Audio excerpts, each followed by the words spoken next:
Platforms of the Gentleman Sim Racing Club on a Wednesday night, and one that is on home turf. Well, for a portion of the population anyway, but it is a home round in the grand scheme of things, this being an international platform and there only being half a dozen Australian circuits on the server. This, of course, one of the latest additions to the iRacing world. It is Shell v Power Motorsport Park in South Australia, in the little-known city of Tailem Bend. And it is tonight playing host to our Wednesday night motorsport doubleheader for you, ladies and gentlemen.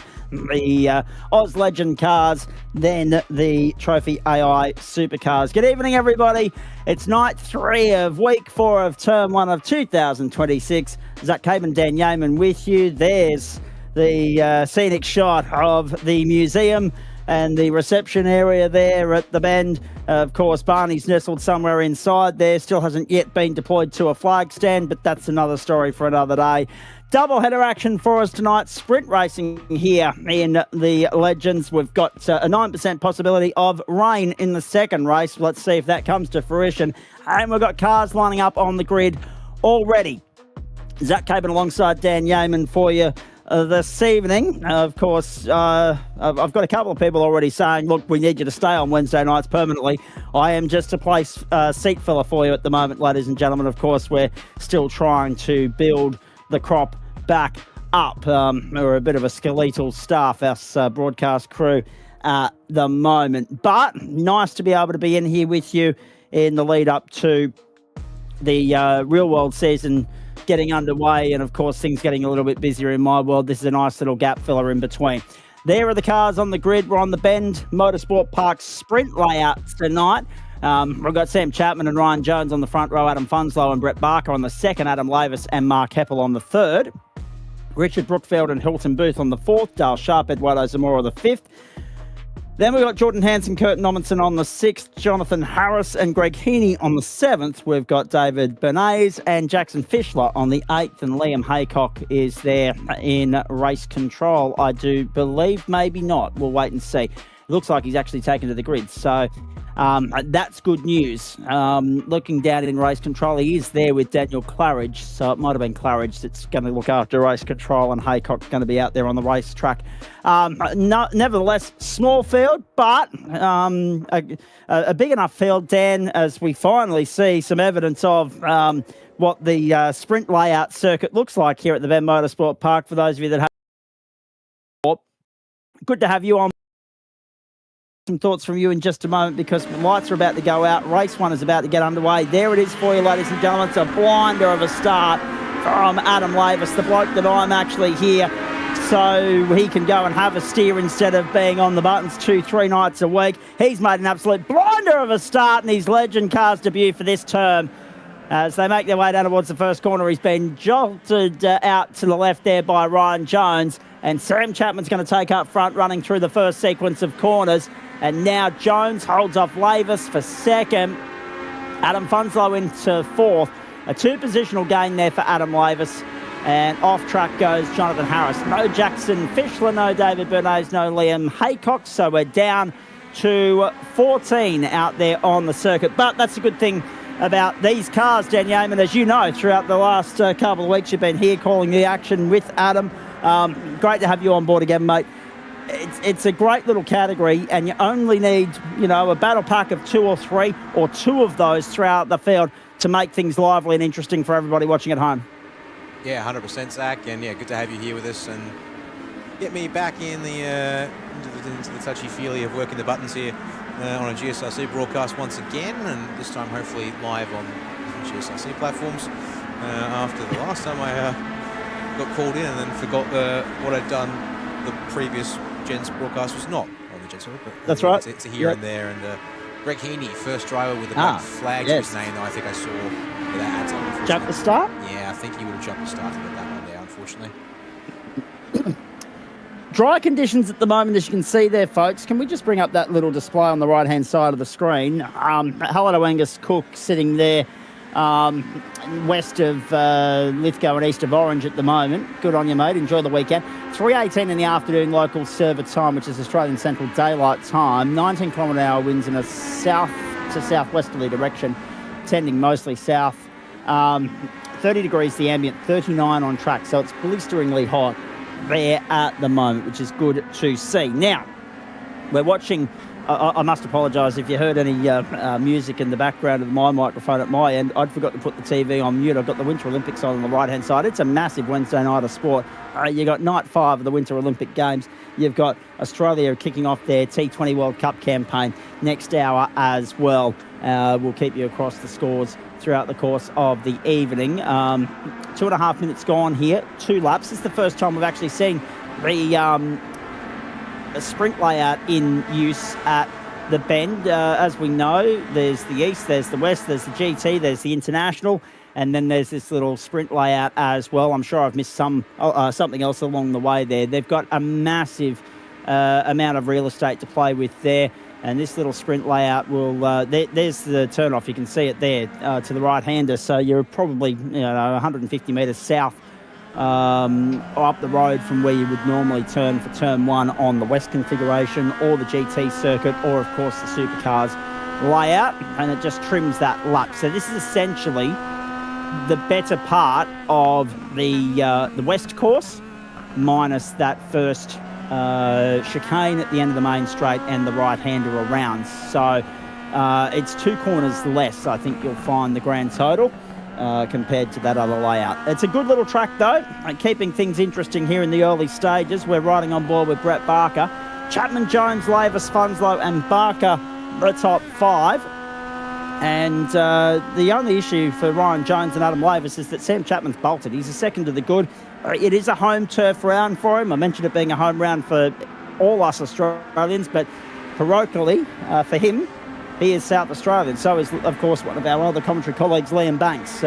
So there's a few guys enjoying a hit out, specifically very close to home turf tonight, and looking to make ends meet and make it count for something as far as their GSRC championship aspirations are concerned. Down the main straight we go. Brookfield under pressure here, and Heppel as well. That's a good move. Brookfield around the outside holds on to 6th position. 1 minute 20.067 for Adam Funslow, the fastest lap of the race thus far. And I guess long time viewers of the platforms of the Gentleman Sim Racing Club might remember this, Dan, but this used to be common occurrence for us. It's going back to the future in many respects, as Adam Lavis loses 3rd there. He's having a look at Adam Funslow. He's lost 3rd, and Funslow goes through. Lavis will try and restore order there, Barker as well. This is a 15-minute race, ladies and gentlemen, so it's a bit different to Monday night where it's 10 and 15. The sprint racing in the entree slot on a Wednesday night is 15 and 25-minute lengths. But once upon a time, this used to be status quo for us, where the entree and the main course would be on the same circuit, same configuration, or different configuration, but at least the same venue. Obviously, that's not as common an occurrence in 2026, but it's nice to see that flavour, if you like, return to Wednesday night motorsport.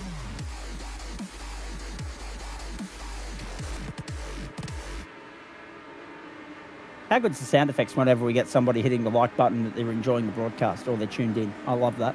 Down the inside, Adam Lavis. Under pressure here from Adam Funslow, and Brett Barker's just gone by the pair of them. So Barker up into 3rd spot now. Catch me if you can. And another good talking point here, obviously the commonality between venues for the 2 series tonight, Dan Yeaman, is the fact that we've also got, very similar to what we had on Monday night, a broad range of different teams represented at the pointy end of the field. Yeah, in fact, if I was to... I can do that if you can replace the drivers' names. So there you go. Just show you for everybody at home. Quick at a glimpse here. Who's racing from what teams, at least what we've got in our database for the GSRC. Which obviously it pulls from a combination of both the SDK driver information app. You can supply details there, but Adam being Adam, he does have a comprehensive database of drivers and team names and affiliations. So if there is, and that does override the driver supplied information. So if you see something here that doesn't quite match what it should be based on your current affiliations, make sure you flick Adam a message in the Gentleman Sim Racing Club Discord. He'll get that sorted out for you there. Down the main straight, lap 5 in the books. So we're looking at about 1 minute 20 laps. So 1:20 and 2 is 2:43 is 4. 3, 6, 9, probably looking at 12 laps or, oh, look, to be honest, if they cut it really tight, they might miss out on the 12th because obviously this is only scheduled for 15 minutes. 12 would get us to 16. So it just depends on the carryover time and also the time lost on the start-up on lap 1. It's like watching an ant trail as they go down the main straight. Exactly.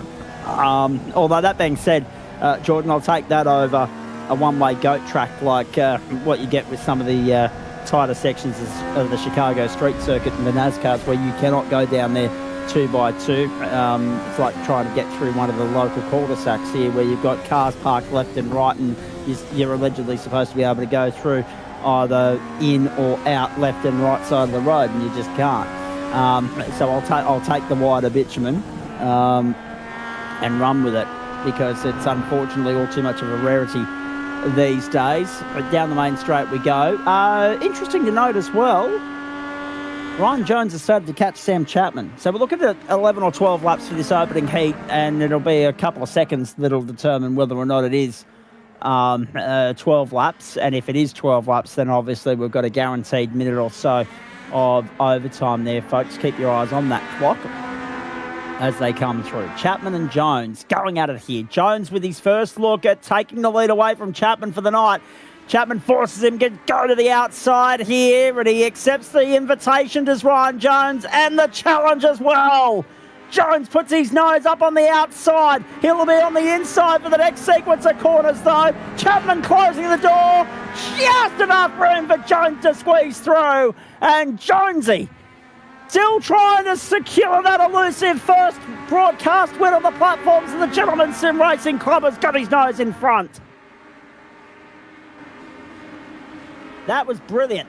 And, of course, we're talking to the bloke that inherited the win at his expense the other night when he exited stage left on the run home at Donington Park in Dan Yeaman joining me in Coventry tonight, ladies and gentlemen. Still counting your blessings with that one, I take it, though. Every day of the week. Whilst one could say you never look a gift horse in the mouth, at the same time, that wasn't my race to win. But yeah, if you get one, you take it, and so 100%. It keeps my season interesting and alive at the moment. With Marcus Watson from that perspective too. Of course, as much as I said, that it's not something I can really make promises over with the way life and work rostering is for me. But I think I might actually have to take a drop come next Monday night. But we'll see if that has to be the case when schedules get locked in this week. Have a look at these two, just having at it. This is magnificent stuff. But what it's doing is inviting Barker and Funslow along to the party. Now, in all of that, Adam Lavis has dropped down the order, so something's happened to A. Lavis because he's dropped off the back of this pair and also behind Mark Heppel and Richard Brookfield as well. So Dan might be able to do some digging there to see what's happened to Adam Lavis. Blinder of a start, just unable to go on with it for Adam. And, of course, as I say, that's the reason I'm here at the moment, folks, is to allow this bloke the opportunity to actually go and have a steer. Unfortunately, he's got it all locked up and crossed up and curved going into turn 1. Yep, started lap 7 there for Lavis, unfortunately, when that happened. Well, as we speak, the leaders are just starting lap 8 now. Lap 9, actually. Sorry, yes, lap 9. Yeah, and we're on the run home, ladies and gentlemen. Keep your eyes peeled. It's Jones, it's Chapman, it's Barker, it's Funslow. Adam Funslow's in an earshot here. There's no doubt about that. The looseness of these cars also a contributing factor to, just in terms of that rear grip, a contributing factor to Adam Lavis, and you do have to be to the point of overcommitted to drive these things and get the maximum out of them. Yeah, lovely skinny little tyres on these things despite the low power. It's simply a case of the fact that it's a lot of control that has to be in your hands. There is nothing to save you in these kinds of cars. So, and despite the fact that, yes, you say, oh, a little motorbike engine, what can that possibly do? The answer is quite a bit if you try and abuse it too hard. Across the start-finish line we go again. Ryan Jones, now the race leader. And he and Chapo had settled down there momentarily. We'd gone from running, oh, wow, look at that. How aggressive do you want to be? Adam Funzo is going to be the beneficiary of all of that. So Chapman went across, forcefully slammed it all shut on Ryan Jones. Jones and Barker have had a little bit of a squabble. Jonesy's gone drifting through the grass, and Funslow, as I said, he was a chance. He was in striking distance with it in earshot.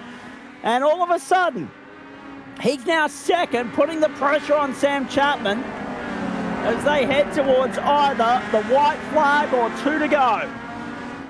We're going to get a clear indication of that in a moment, Dan, where we are with regards to time. We're cutting it fine. Half a minute to get back to the line. I think they're going to be okay, and therefore it will be 2 to go. Yeah, only just, but an ultimate turn, 20 seconds left to do it. Yeah, they should have it, given it isn't too far away from the last turn on this start from the stretch. So yeah, by the skin of about, I'd say 6 seconds. Actually, no, make that 4 seconds. Yep. They get across the line. The annoying thing is no. White flag has thrown. It's saying here. Because we're lap limited as well. Okay. We're lap limited. I had no idea. There you go. To the outside. Funslow on Chapman. We'll come back to the lap limitations in a moment. But we are lap limited, so this is going to be interesting now because all bets are off. The gloves are off. And all 4 of them are still a fighting chance here. One of them will miss out on a podium finish.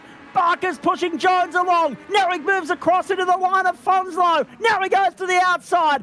Jones deep, wide, on no man's land. Through come Funslow and Barker, if you don't mind. Jones trying to make it 3 wide. Oh boy, it's not over yet. Funslow's the leader. There's less than half a lap to go. Jones has been muscled out of it. He's back to 4th. He's on the outside of Chapman at the moment. Barker's tucked back in. Chapman and Jones were fighting for 1st and 2nd 5 minutes ago. Now they're fighting for 3rd. Down the hill, last corner. Adam Funslow might just be about to snatch this one away from the 3 men that were probably better placed. Barker and Funslow. Funslow holds on, 0.04 of a second. He was 4th in a 4-man race, and luck falls into his lap, and Funslow snatches it. The 3 men who, with no disrespect to him, Dan Yeaman, probably on the form guide you would have backed it ahead of him, but we love an underdog winning every now and then. Yeah, that has been some of the magic of these Legends cars, that you don't necessarily have to be the absolute fastest. You can be along and in it, well, in the ride, and just doing all the right things. And that can be more than enough to get the job done. And in Adam Funslow's case, right position, right time, and they're enough on pace. Like, let's not be clear. His best lap, in fact, is faster than anyone else in the top 4 tonight. Yeah. At least fastest valid lap. Whether that's the case of Ryan Jones, perhaps maybe Sam Chapman perhaps pushing the limits a little too much earlier on. But yeah, that was an excellent finish, as we like to see in these cars. And also the point, 3-minute warm-up ahead of us here, folks. So we've got a little bit of time to chew the fat. The other thing as well that I like about that, Dan, is it was a long enough main straight where it kept everyone nicely bunched and tightly packed, because there was a lot of slipstream opportunity. So Funslow's probably been a beneficiary of the slipstream in some respect there as well. And take nothing away from him, though. Right place, right time, right moment. And Barker, Jones and Chapman will just have the tail dangling between the legs a little bit. We'll lick their wounds for 3 minutes and ponder what might have been. Breaking news too, by the way. There's the results on your screen. Get to them in just a moment. 2 bits of breaking news that I want to cover off for you tonight.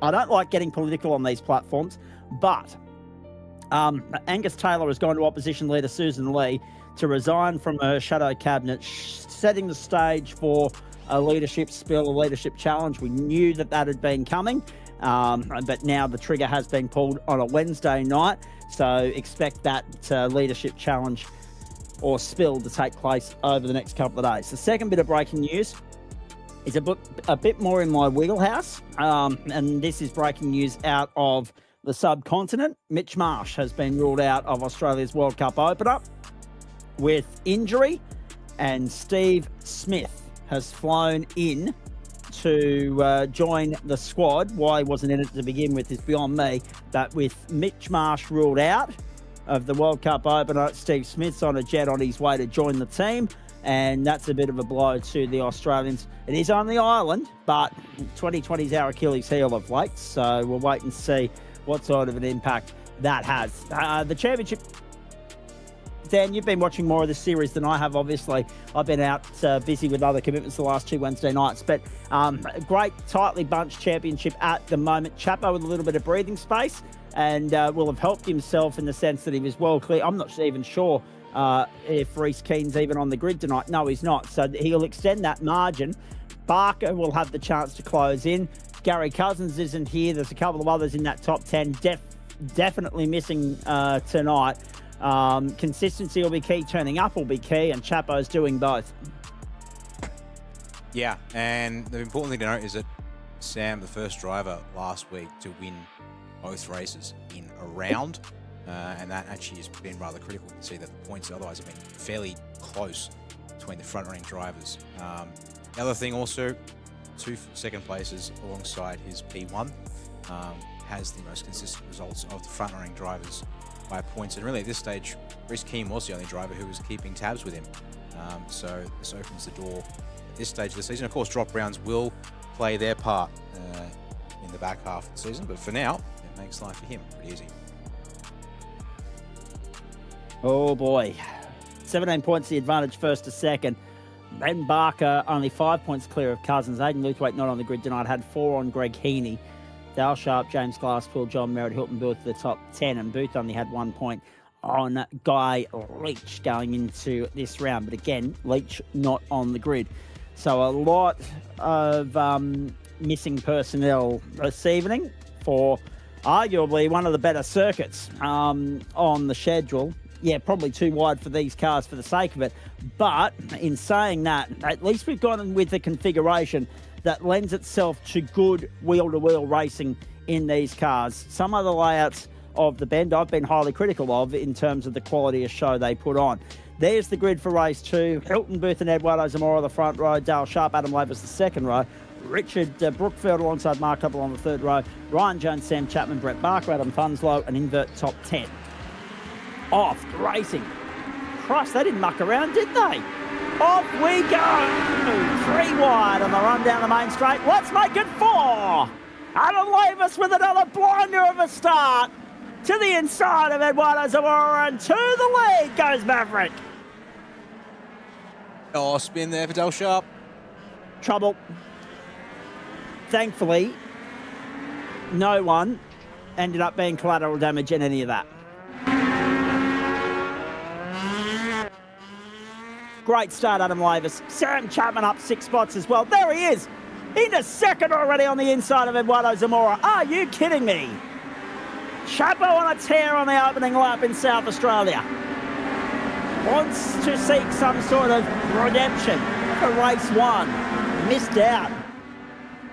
Victory snatched out of his grasp, and he ends up fighting for third with Ryan Jones. Jonesy again. He seems to be somewhat cursed when it comes to trying to win a broadcast race, let alone just win a GSRC race. By his own admission, he's already done that, but he doesn't count Mountain Men the other night because there was only a handful on the grid. Literally. Like, count them on one finger, one hand. 1, 2, 3, 4, 5, I think he said it was. So, not a huge turnout. Oh, 8. There you go. There were 8 who had a crack at that one there. Am I talking to one of the 8? You're talking to someone who actually decided to spend that race putting on an impromptu broadcast on his own personal channels. Oh, very good. Yes, I love Testing out some stuff in the background and, in a sense, almost, demonstrating sort of a bit more of the way I'm used to broadcasting. Elsewhere, bring a few things from that part of situation over as Ryan Jones going to try and squish Mark Heppel off the road there. Jones and Heppel, no holds barred, taking no prisoners. And both lucky to still be on the black stuff. Heppel back down the inside, squeezes! And then returns serve! Pushes Jones out, hangs him out to dry. Jones, of course, with the track being wide enough, keeps it off the grass. And through comes Brett Barker and Adam Funzlow again. It's happening again. Now, Jones back down the inside. I reckon he gave Mark Heppel a little bit of a nudge there, a little bit of a tap. Don't mind a bit of hip and shoulder in the early stages, but you don't want to give yourself an invoice for the balance of the race, and already they're going to struggle because 4.5 seconds is what they're looking at to try and reel in both Adam Lavis and Sam Chapman, and we're only on lap 3. Now, what are we lap limited to this time round, Dan, if you don't mind me asking? Yeah, so 18 somewhere in the laps. vicinity of 18, 19? Yeah, 18. Okay. Oh, wide goes Jones. Oh, but no more. Trouble. So around. that's taken Funzlow. It's taken, I think Brett Barker was involved in the immediate part of that, but got away with it relatively unscathed compared to the other two, by which I mean he was on the grass, but he didn't get turned. He had to take evasive action. So that's mixed things up. Jones back down to 11th and Funzlow down to 13th. Dale Sharp, who was spinning earlier in the piece, Dan Yap finds himself in 12th, wedged in between them. And all that's done is extend the gap, the margin that Chapman and Lavis have to play with at the front of the field. It's now 6.5 seconds. Richard Brookfield is chasing Mark Heppel, trying to keep him honest here. And then Hilton Booth is all over the back of Eduardo Zamora like a cheap suit too. Then goes Greg Heaney, Curtin Robinson inside the top 10. Barker's just got by Zamora. And Joel Hansen makes up the top 10. So when you talk about ways that you're used to broadcasting, mate, let me pick your brain on that if you don't mind. Is that, are we looking at things that could potentially be implemented over here on the platforms of the GSRC, or are we talking about other places in which you ply your trade? Well, the main thing really is well, on one hand is the overlay choice. Yep. Now, there are two main providers of commercially available overlays. SDK Gaming here, as we see, for the GSRC. I'm more familiar these days with ATVO, as we use over at SimSpeed TV, that you now would have spectating experience with broadcasting there. There's just a few things about ATVO, some control over. Main thing is actually I want to see drivers. I've got basically pop-out windows and that means you click on a driver rather than refer to the timing tower list, which is obviously handy because if you have an incident and a driver's tumbling down the timing tower, it can be very hard to click on them because all of a sudden you might accidentally click on a driver that replaces them in their live position in that kind of a situation. Is one thing. And then the other thing has just been sort of testing out broadcast settings within OBS for maximising the stream quality and everything lines up. These days, with an upgrade I made at the end of last year to my computer in terms of the graphics card upgrade, that also unlocked some more broadcasting improvements. And then also with the NBN sort of grinding out slow improvements, there's been a few little things. Well, higher upload speed is the main thing. Sort of enable me to sort of unlock a bit more headroom and sort of play around with, well, how much, if I increase the bit rate, how much more quality can we get out of the stream for those watching it back live or after the fact on YouTube when it processes as a VOD.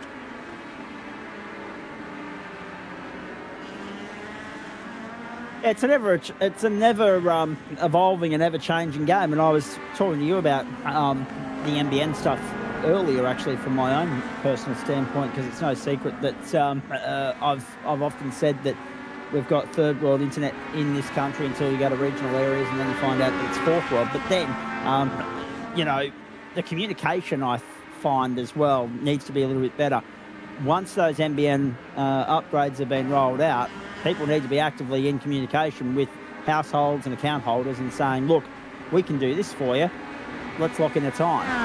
At the moment, I'm currently obviously liaising with my landlord actually to say, listen, we can upgrade the internet and all our problems will hopefully go away with regards to lag and buffering and other things, with fibre to the premises now becoming a more viable rolled out option, which is good to see. And your point about the broadcast overlays is interesting too. Is that Jonesy having another spin? Not quite. No, it's Kurt Nommensen. Yep, I knew it was yellow. This has been our yellow submarine of the season for Kurt. Joined with that SpongeBob paint for Ryan this week. But yes, unfortunately there, he's lost the rear end of the corner. We'll look at queuing that one up on a replay here as well in a moment. But the action of plenty still continuing on circuit. Indeed it is. Don't forget, we've got the supercars coming up at the top of the hour from this venue, ladies and gentlemen. That is, of course, 9 o'clock Eastern Daylight Time for you. But they'll be on the 4.95 kilometre layout of Shell V-Power Motorsport Park. Greg Heaney finds himself back in the top 10 now, up 3 spots. Biggest movers, Sam Chapman up 7. Brett Barker up 4. Adam Funslow is going to cop himself. The race 1 winner is going to cop himself a 10-second penalty, so there'll be no repeat of the heroics we saw earlier on. And that's for the involvement in the incident that wiped out Brett Barker and Ryan Jones, among others. Jones recovered back to 7th. His next target is Hilton.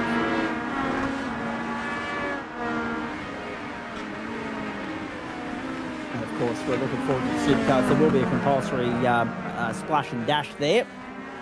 Will there be any of that nonsense going on in this caper or not? Some tracks we have needed to stop in this feature race. Certain weeks the fuel save has been viable. So it's a bit of a mixed bag situation, depending on a week-by-week basis. We'll have to keep a look on it, I suggest. See if anyone's doing a bit of extra saving. Also, you can get away with no stopping here tonight. Of course, even in a little Legends car, the pit speed limit being a mere 40 kilometres an hour, Adelaide, quite painful compared to staying out the track. Yeah, the length, just in terms of the number of metres covered from pit entry to pit exit, rather costly. If you can avoid transiting the lane, go for it. And we know you're not immune to a fuel save strap either, and we know Sam Chapman absolutely loves it as well. There's Mark Heppel getting himself well acquainted with Brett Barker, giving him a love tap on the run down towards turn 1. So yeah, and he's gone wide as Heppel. That'll open the door for Barker. Heppel will be on the inside of the next corner, try and cover that off. And of course, that fuel save was a big talking point. You mentioned Marcus Watson earlier. I think he's still a bit filthy about how it all played out at Okayama. The interesting thing in all of that, you're talking about maybe a drop round here and maybe not sure how your campaign's going to go against him in Super Formula Light. We know that there's a couple of circuits on that tour that are just not to his liking, so he's just thrown in the white flag and the towel before we even get there, and he's not even going to bother. That may more be in reference to his thoughts on the GT3 schedule than the SFL's. I mean, obviously, I'll take any free shots I can get to, keep the deficit steady or possibly even reduce it to it. But I think with SFLs, I'm not going to get a free pass like him missing an entire round of most of the things I want. So work cut out there in that slot. But we've also had Josh Wiener, who's taking care of the administration of that series. Intends to up the fuel tank capacity as well as the fuel on board at the start of the races to eliminate the fuel save viability or necessity. Nope, Ryan Jones off there at turn 1. Opts to start a lawn mowing company with his Legends car. Yeah, gyms seem to have the market share when it comes to lawn mowing at the moment. I'm not sure. Ryan's certainly not a name that starts with J, but Jones certainly would fit there from an alliteration standpoint. Now he's under pressure from Mark Heppel again still. They're both going after Brett Barker, the margin of second at the moment, and Barker trying to close in on Richard Brookfield as well. Remember, we're only going 18 laps here, folks. We're just getting towards half race distance. I think the if it is a splash and dash requirement, then I mean we'll run beyond the 25-minute marker. But at this point in time, the house is going to win. iRacing will get a little bit less value for money out of our investment than what iRacing will, because obviously we normally look for better value by going into overtime. But at this stage, the way the maths works, iRacing's going to win that fight by about 15 seconds at this point. We'll see how we go. Chapman, the leader. Laver second. Brookfield third. Barker fourth. Jones fifth. Heppel sixth. And Funslow into seventh position. I always like it when we get better value for money out of our investment. We get more bang for our buck. And I'm sure the audience does at home as well.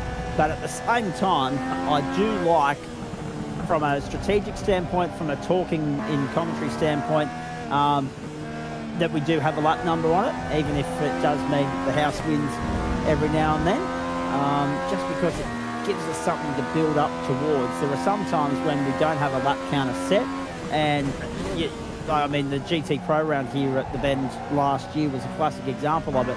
It was, proverbial margins, fine-tooth, very 1 second either way, and we would have had an extra lap. But all of a sudden it got thrown on us. Oh, hang on, wait, this is the last lap. Not helped by the fact that they still haven't put Barney on a flag point out there. Damn, we couldn't tell where he was. So we had no idea at all. And next minute they're coming round, and I think it was 1 second either way. So the house, they called the race there. And then I think after 500 odd kilometres of racing, we were happy to see the end of it. But it's nice to have a lap number so you can build towards that anticipated conclusion.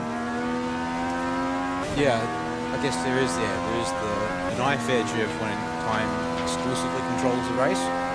And it's just, I wanted to go to Sam Chapman here just to see what resident fuel saver GSRC is doing at this point in time. And the answer appears to be not saving. As Eduardo Zamora will hit the pit lane, although with a black flag. Oh, I think he's made it. Oh no, a meal to pit entry there, unfortunately. Oh, pardon me, no, he's actually... And parked up and retired. Yep. Yeah, had a moment out on track and then gone back to look at it and see what's anything to it. Then might otherwise be.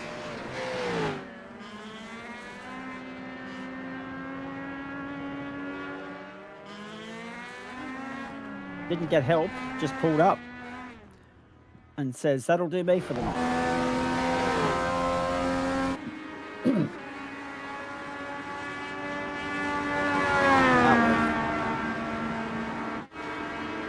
You're right about Chubbo being the resident fuel saver, but my broadcast colleagues, namely you and Adam Lavis, are pretty good deputies in that regard. As we know, Adam doesn't mind a bit of fuel strat either. We've seen that before in specifically the IndyCar. Jeez, that was tight. That was Jones having to defend on Brookfield. And Jones also trying to stay within striking distance of Brett Barker.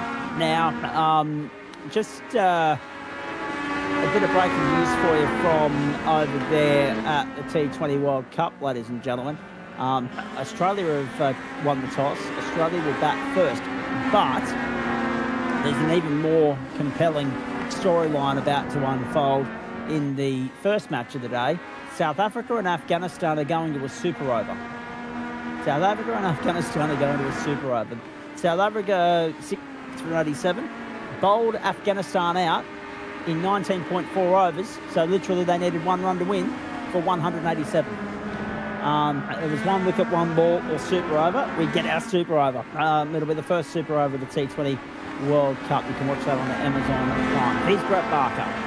Is this the opportunity for Ryan Jones to poke his nose down the inside and take position number 3 away from Barker? There's the slipstream effect. It's strong. Yep, that is the one thing about these cars that isn't particularly great if you're out in the open. You're a massive hole in the air for everyone who happens to be lined up somewhere behind you on the circuit. So yeah, the drafting in these cars is obscene by other car standards that you might go off of. So passing here from the last turn is pretty straightforward if you're in that position to get the boost of speed. It's great Heaney's going to run out the circuit. He's missed turn one by the looks of it. He has. Too deep into one. Either forgot that he had to take the first of the two right-handers, not the second. Let's have a look on replay here. Yeah, way too deep. Yes, it occurs to him when he sees the witch's hat. He was definitely heading down that extra 150 metres or so.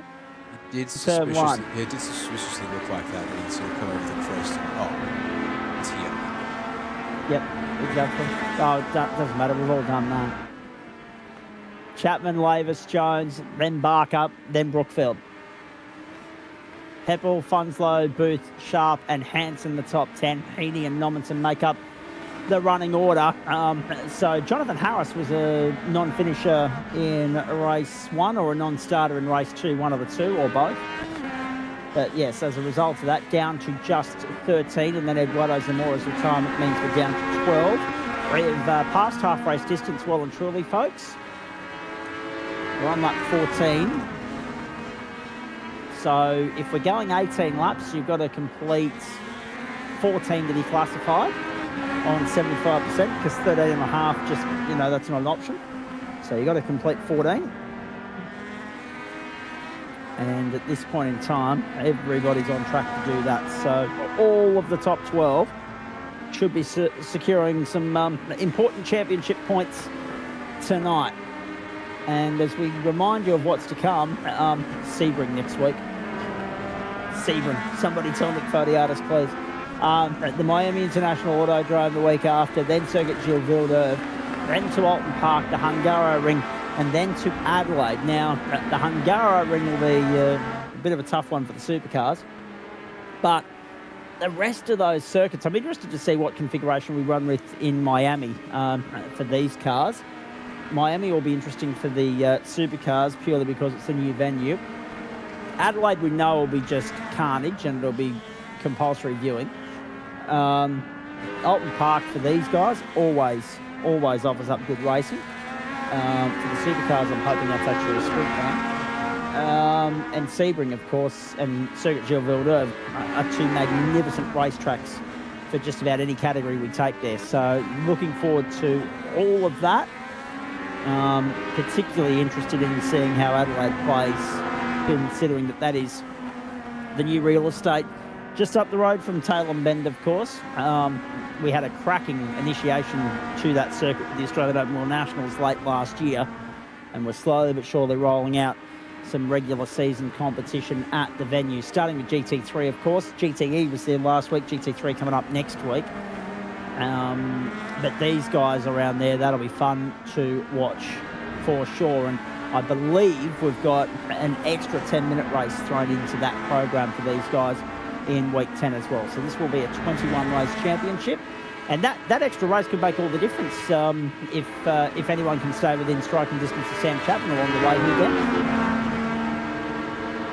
Yeah, super sprint format to get the maximum number of points possibly available in the season. Come that final week at Adelaide for our sports cars here in the Legends series. So Curtin Nominson joins the Haddo Moment in Total Rockets Club, and actually that just has parked it. So you can also see that he has chosen that will do him for tonight as well, unfortunately. But going back through real quick some of the car track. So it's mainly where there is a layout that we can use. It's not the full course that it will be used by the supercars. We're going to have they have to let these cars on a shorter course. Yeah. So club layout for Sebring next week, which will be basically the bottom half of the Sebring track map, if I'm not mistaken. Yep. Was Clog that track? Actually, that's a good point. Yeah. So Clog might be the upper half, which is, I mean, we don't even see straight. I don't think we even have a pit lane. No. It's I have tried that out if it is indeed the one that I'm thinking it is, and it's quite something. I think we had some Formula V racing there once upon a time, actually. Yes, correct. The pit entry is going to be very interesting next week, should they need it in the Legends cars. Yeah, we skip all of the pit complex, none of Sunset Bend, the Ormond Straight. We basically get Big Bend, the hairpin, Cunningham Collier Tower, and then turn back half a tower turn, a couple of 100 metres up the stretch into an access road, reaching back to the end of Sector 1. Do tune in for that next week, ladies and gentlemen, because that'll be interesting viewing. Again, great racetrack, tighter than obviously the full course, but it will throw up some good racing, particularly for these more nimble and more compact sized race cars. You just saw on screen there that Mark Hebbels picked up a 5-second penalty for cutting the circuit and gaining an advantage. So therefore, that's going to drop him effectively just one position at this point in time. Chapo's seen the white flag right our way home. The house is going to win this one. iRacing get the better of us on this occasion. So they're one step closer to squaring the ledger with us, because we normally win 9 times out of 10. We barely give any time back to them. But we don't get our money back for running short of time. That's a brilliant move from Ryan Jones. But again, as he was earlier in the piece, duking it out here, this time with Brett Barker for the final spot on the podium. Earlier in the night, it was with Sam Chapman. Chapman's going to double podium up here, a third and a first. Jones is looking at a fourth and a third, if he can hold on here. Through we go. Barker has something to say about that. A second and a fourth, not bad, obviously. And Adam Lavis, a nice little recovery after being 7th across the line earlier. He now finds himself up in, 7th earlier. He now finds himself up, I'm just trying to do the maths with regards to where he started, which means where he finished. 7th it was. But this guy, a double podium on home turf in South Australia. The parochial South Australian gets the job done, wins another feature race in the Legends Cup campaign on the platforms of the Gentlemen's Sim Racing Club. Chapo does it on home turf at Shell V-Power Motorsport Park. His 5th race win of the season, his 6th podium finish, and he is cleaning up at the moment. Extends the championship lead well out in his favour on the back of that double podium tonight.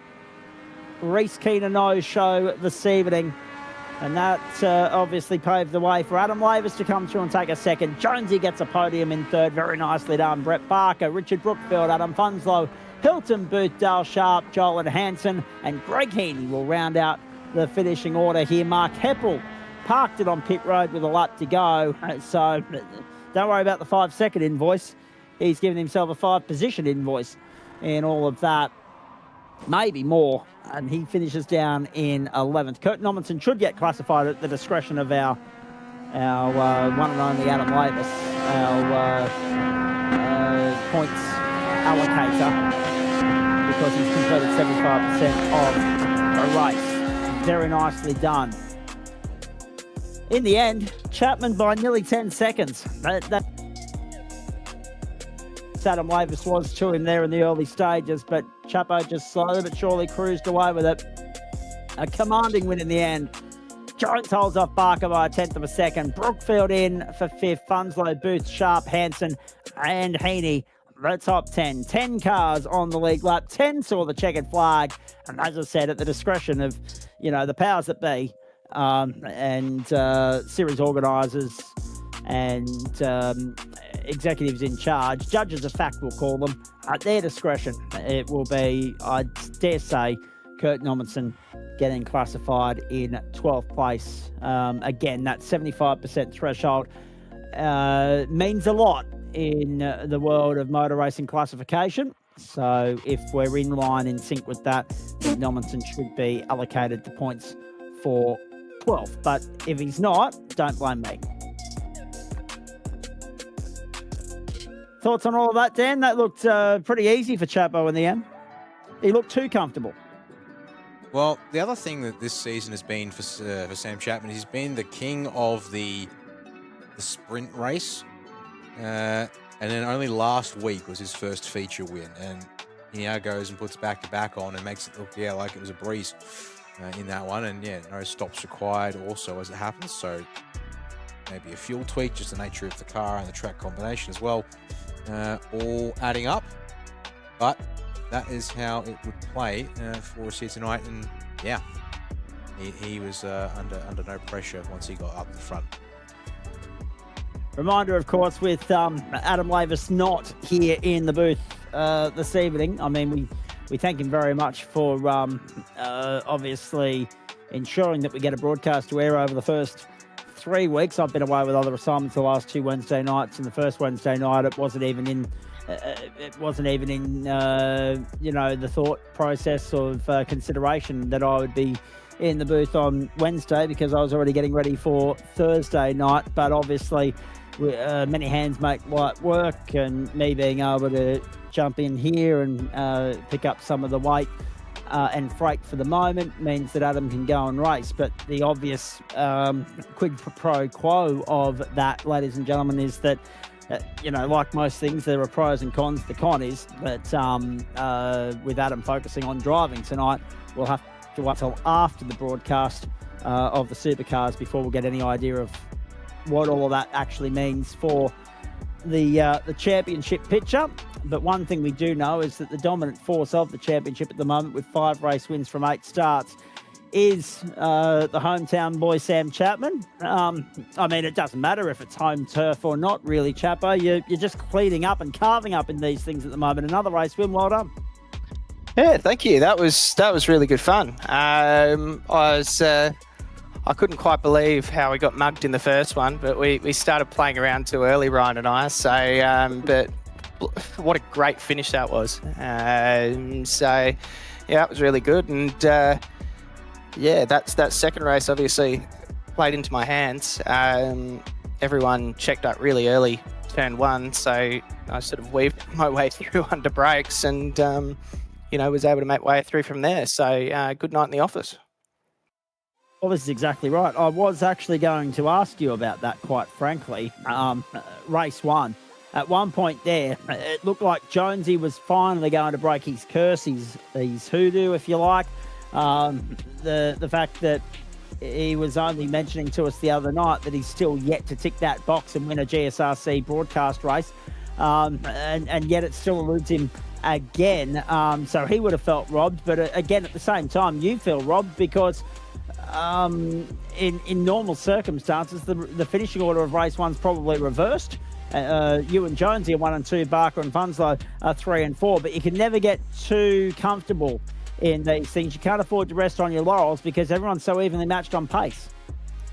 Yeah, that they are. And it's not a super easy track to overtake anyway, particularly the last sector. So, you can't let 3 cars get ahead of you in that last sector and stay in the race to a large degree. So, we probably got fighting a bit early, but it was good fun. It was really, good fair racing. So, is what it is, and was glad we were able to sort of clean it up in the second race. But unlucky for Jonesy there. We both got mugged, and it was a bit surreal watching 3 cars all pass me at the same time after going into that sweeping turn. So so then I knew it was going to be trouble from there. Indeed. Righto. Let's fast forward a little bit now, mate. Next week, the Bend, from the Bend to Sebring. So another long circuit for the Supercars, but thankfully there is another configuration to play with over there for you guys. That is the club configuration. We've seen it in action in Formula V before. How do you reckon it'll suit these cars? suit them brilliantly. It's a great little track. These cars are great fun. Like, it's you know, a lot of the same action as Formula V when it comes to that wheel-to-wheel, you know, slipstream sort of racing.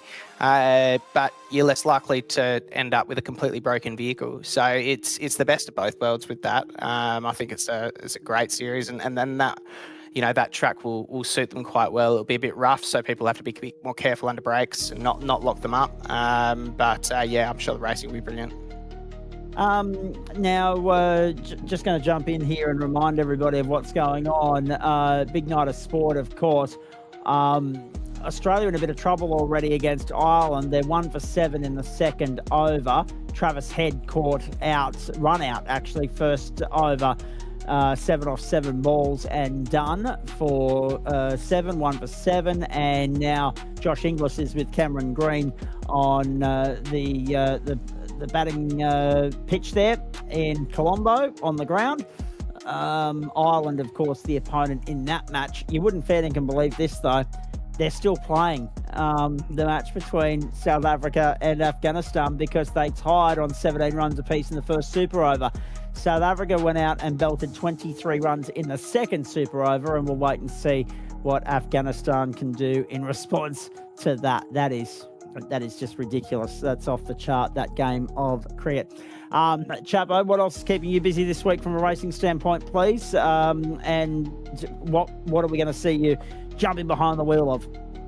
Well, I'm going to jump into supercars. I've just been slowly acclimatising to myself to them this season. Still pretty slow, but you know, I haven't had a lot of time to practice them either, so that's to be expected. So, yeah, we'll see what we can do on home turf on the supercars. I'm not expecting too much, but yeah, that'll be a good try. And then yeah, we're back for, I guess, next meet in the Super Formula Light. I think there's qualifying for that Porsche League as well, Zach. So yes, I'm not sure how this is going to pan out, if I can actually put, you know, a lap together for pre-qualifying, because I think it's on Wednesdays. So it might ruin everything once again.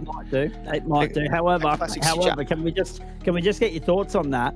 I couldn't think of two more antsy sort of circuits, quite frankly, for a Porsche Cup qualifying series, then Rudskogen Motor Centre in Norway and Oschersleben in Germany. They're probably not the two circuits that I would have picked, but the powers that be have thought this will test you blokes, and I'm sure there are some people that are just looking forward to seeing the back of them.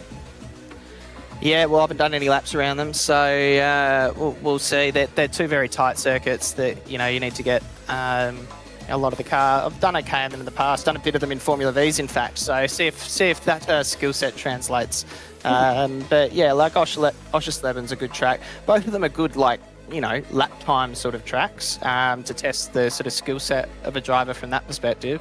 Probably better that they're not, you know, a race track for a number of, you know, large cars. But as a prequel, you know, everyone's got the same track, so I don't hate that. I think it could be quite good. Yeah, and this is the thing as well, as Dan Yeaman knows, because he pokes his head in there from time to time with the boys from the Australian Sim Racing Group and also the SimSpeed Esports Network as well. And I'll bring you into the conversation at this point in time, mate. It's an interesting one because when you look at those two tracks, you think, oh God, you know, probably not the best track and car combo, but I'll take Chapo's point that it's more about testing the driver's skill set rather than, you know, the quality of racing, because it is at the end of the day a glorified qualifying timed session. But there will still be a few people that will be looking at that and thinking, oh, yuck. Yeah. Pardon me. No, yeah, you go, Dan. You're the one I want to hear from. I've already got Chapo's thoughts on that. No, fair enough. Yeah, look, I think it's a fair point to note that, yeah, it's going to be it's a very interesting pairing of tracks. I mean, in some respects, though, I see some similarities in the way that you've got segments. The circuits have some similarity to them, but Rudskogen, a lot more. There's a shorter feeling track, less opportunity to sort of gather yourself and be able to focus on driving. Well, you have to hit all the technicalities, plus some stuff like bumps and uneven parts of the circuit where, in that Porsche Cup car in particular, it's going to be difficult to get the absolute most out of it, and that's going to really help sort the guys, everyone who attempts to qualify on pace in quite an absolute manner, in my opinion. For one hand, whereas like Oschersleben, technicality to it in certain spots, but it's a lot more about straights either into a slow corner or into a medium speed corner, medium speed sections that test your ability to make sure you're executing through a complex of corners. I think are going to be sort of the highlights and important things to note there with those tracks. Indeed, and it'll be interesting to see how that all plays out. Although that being said, I'm just a little bit disappointed after the show that you blokes put on there last week that Monza's not on the season-long picture, but that's another story. Hey, very nicely done, gentlemen. Appreciate that, Chapo. Just last one to you. Does it mean a little bit more the fact that you won a round that's, technically on, it is on home soil for everybody that's an Australian resident, but when you talk about the state-by-state provincialism, you South Australians are, parochial, sometimes to the point of insufferable. So does it mean a little bit more that you got to win on home turf, literal home turf? Of course. And I fit the vibe of being a true South Australian, of being insufferable in my support of the state. So, yes, of course it means we're going to win on home turf. Hopefully we can, I think later in the season, we'll see Adelaide at some point. So that'll be good as well. That's even closer to home. So that's the grand finale. Yeah. So that should be good. But yes, that makes it better for sure.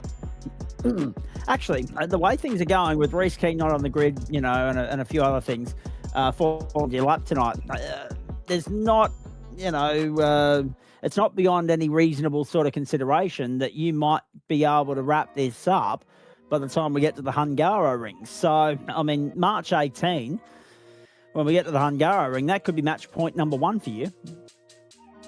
Yeah, we won't get ahead of ourselves. We've been here before and then decided to take a last-minute trip or something. So, yeah, we won't get ahead of ourselves there, but it would be lovely if I could wrap it up before the end, and given everything going on, it would take a bit of pressure off. How good's the yellow on that screen there too, ladies and gentlemen, lighting up the venue for round 4 of the series. Yeah, make a note of that. I don't know the typo there. March 18 for the Hungaro ring. The Wednesday, the 18th. So make a note of that. Hashtag blame Adam for that. I was going to say, I know the calendar's normally his domain, so I will. And very nicely done. We'll get that fixed. Chapo, get out of here. Go and jump in the supercar. Good luck with that. Hopefully talk to you at the end. Yeah, fingers crossed. Hopefully we're somewhere there, but I doubt it, to be honest. We'll see. We'll see. I'm only 6 seconds off the pace so far. Indeed. And by the way, ladies and gentlemen, the match between South Africa and Afghanistan, they need to hit 2 sixes off the final 2 balls of that second super over to win the match. Any result beyond that is a win to South Africa. So it looks as though South Africa in the second super over have finally got the job done. Unbelievable. Although I might be speaking too soon here because it's showing me on the screen at the moment. I'm following the live scores on ESPN Crick Info. 1 for 19 because on the last ball of the match, South Africa bowled a wide, so they've got to bowl it again. And then from there, Afghanistan would only need a 4 to force a third super over. You've got to be kidding me. All right, take a break. We'll come back. We'll fill you in on how all that plays out. We'll keep you updated with how the Aussies are going. They're 1 for 27, so they've stabilised. They're, of course, taking on Ireland in their match opener. The big news that, or their World Cup campaign opener, I should say. The big news there, of course, that Mitch Marsh has been ruled out late in the piece. Steve Smith on a plane to Sri Lanka as we speak to join the squad. So it's all happening on this Wednesday evening. Winter Olympics up and away as well. Afghanistan have just been defeated. They lost a second wicket there on the last ball of the second super over. So South Africa win on super over by 4 runs, and we'll take a break. Well done to Sam Chapman, another round win for him in the Oz Legends Cup. We've got Trophi.AI Supercars coming up from the international layout of the Ben Motorsport Park in South Australia. Shell V-Power Motorsport Park specifically for sponsorship and endorsement reasons on the other side of this short break. This is Wednesday Night Motorsport. It's live, exclusive and free across Facebook and YouTube on this fourth week, this third night of the fourth week, fourth Wednesday of the season, second Wednesday of February. A lot playing out, a lot going on. It's a busy time. It's a good time, though. Hope you're enjoying it as much as we're enjoying bringing it to you. Dan and I are staying with you for the Supercars on the other side, and we're here and doing it with thanks to the great people at Waste Options, Disruptive Labs, Trophi.AI, merch.GSRC.inc, and Flash Graphics. See you on the other side of this short break.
The platforms of the Gentlemen Sim Racing Club, Wednesday night motorsport, night 3, week 4, term 1, 2026, season 24 for the club, dating back all the way to 2020, if you don't mind. Yep, we've been here for the better part of 6 years now. And it won't be too long. We'll turn around twice, blink once, and it'll be a decade before you know it. There is the Ben Motorsport Park layout for you, ladies and gentlemen. That's the entire circuit. And as you saw there, there's 5 or 6 different configurations that you can play with. We've already, of course, been on the sprint circuit this evening, but I reckon there's the potential to add maybe 2 or 3 more versions of different configurations to it, because you've got that little horseshoe-like section of the circuit there on the exit of turn 3 of the long track as you're heading up towards the left-hand kink there at 4. So you've got a horseshoe that goes in there. Then, of course, you've got another little carnacross or rallycross type strip of bitumen there just on the stroke of pit entry. And if you go a little bit longer than that, you get to where we turned off onto the sprint layout tonight. And that 4.95 kilometre circuit that you had on your graphic there just a moment ago, the track map for tonight, that's the layout that we're using this evening. I must say, we've seen racing here on 4, 5 different configurations now, ladies and gentlemen. That's the primary one. I'm not a huge fan of the East configuration. It didn't offer up the best racing we've ever seen. The West circuit is brilliant, and this course can throw up good racing, but it is field and car dependent. Tonight, only 23 on the grid for this round of the Trophi.AI Supercar Series. It is a 40-minute race for you. It is going to be an absolute beauty too. Times in qualifying around about that 1:53 bracket, and that will set us up nicely for somewhere in the vicinity of 22 laps worth of racing here this evening. Not that maths is my strong point, Dan Yeoman, but I'm trying to crunch the numbers at the moment, and yeah, that's about the number I'm looking at. There is the lay of the land for you at the moment as far as this championship's concerned, folks. 4.95 kilometre course. We'll get back to the track and weather conditions in just a tick. As soon as the cars are on the grid, that'll all update, because this server will kick over or transition, if you like. We're in the closing stages of qualifying now. Everybody on their last flying lap, if they haven't already completed it. 182 points for Jake Douglas, Jace Douglas, that should be. Jake Slade, 172, Luke Page, 129, Sam Chapman, 124, and also Alex Tzikis on 113 points make up the top 5 in the point standings at the moment in the elite split. The development split at this point will show you that Nathan Michael is leading the way by 24 points, 151 plays. Daniel Snedden, 127. And then we go into Dale Sharp on 120. Should we start the parity discussion now, Dan Yeoman, or not? Because I'm seeing a lot of Chev logos on those points graphics and not a lot of love for the pony. Well, I'd love to delve into the weeds of a parity argument, but I think we can thankfully count that one in simply as a fact of the reality that not everyone wants to drive the same car, and they've got a bit of personal taste going their way for that one. So I'm gonna hedge my bets and try and say that it's purely up to the individual drivers here tonight. Indeed. Nice day there in virtual South Australia. The Ben, Trophi.AI Supercars, they're on the grid. They're lining up now for 40 minutes. Tyson Broad and Will Buchanan, the front row here. Second row, Ryan Jones, Blake Fitz. Can Jonesy maybe muster something up? We'll wait and see. Jason Douglas and Alex Tzikis from 3. Craig Bond and Luke Page from 4. And Sam Chapman, the hero in the Oz Legends Cups earlier, alongside Terry Marsh, the best placed of the development split on row number 5. Row 6, Nathan Michael, Jack Humphries. Row 7, Andy Barber and Adam Lavis. Row 8, Mitchell Buckman and Kurt Nommensen. Row 9 is where you're going to find Daniel Snedden and Dale Sharp. Row 10, Andrew Neal and Eduardo Zamora. Ryan Jones talking about the Red Bull Ring, and last night in the Logitech G Pro Invitational Qualifying Series finale as well. Row 11 is Aaron Smith and Sam Cullen for reference as well for everybody tuning in. 1 minute past 3 local server time in the afternoon there. If we can bring that little graphic back, please, Dan. Yeah, that'd be great. I missed most of Jones's comment there, but I got the gist of it. 2 km/h winds, westerly direction, 28 degrees the ambient, 52 on track and partly cloudy conditions. Righto, here we go. Form guide would suggest that Jace Douglas is the man to beat at the moment, but it will be tough going for him from 5th. And I guess the added ingredient here now, Dan Yeaman, is the fact that the guys that were tied up with the Logitech G Pro Invitational qualifying series the last 3 weeks, the 4th round was held on a Tuesday night, something different, and now they're back on the grid cutting their trade in the supercars as well, which is why we got Orbit Drop there leading us to green. Let's go. Round 4 of the championship is underway. Race number 6. Down the main straight in South Australia we go. Beautiful start, Tyson Broad. Chev 1 through 7. Craig Bond the best place to the Mustangs in 8th as they make it to the corner. Will Buchanan's edged out Ryan Jones and Blake Fitz to Zickus. Fitz has gone around the outside of Jones. And Jones on the inside at 3 will get him back. Fitz will have to settle for 4th at the moment. To Zickus, Douglas, Page, Bond and Michael up the hill for the first time. Have a look at this. Side by side we go. Not yet willing to yield. And there's 3 wide. That's too deep. That's caused all sorts of garbage down there at turn 5. That was Blake Fitz and Ryan Jones getting muscled out by Alex Tzoukas, who's since lost out from Craig Bond. And Luke Page is on his outside as well. And dead set in the fair income department, Dan Yeaman. All 3 were lucky to get away with that. Unfortunately, that dive bomb didn't work for Alex Tzoukas.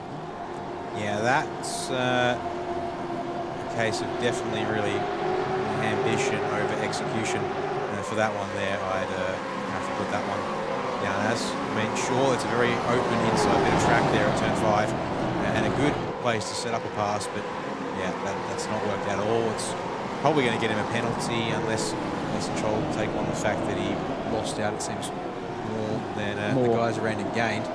So it might be his only saving grace from that one there. Actually, that's a good point. Can we get a look at Luke Page up close, please? I know Sean Benici is steering me in the direction of a talking point. There we go. There it is. G. Heaney has been at the recruitment desk once more. Luke Page is wearing Whiskey Business Racing colours. He loves the old negotiations, as Greg Heaney. The recruitment drive has been a little bit quiet in recent times, but now Luke Page finds himself a new home. Now, you're right, Sean Benici, it's a very nice, still getting used to it not being the predominant blue and yellow that we saw dominate for the last 2 years, mate, but very nice to see that Project X Racing behind you guys this year. So too Mozza and a few others there as well. As we go back to Tyson Broad, under pressure from Will Buchanan. Fitz, Jones, Bond to Zickus there. Actually, that's a very good point. G. Heaney commenting in our YouTube chat thread, not out on the racetrack.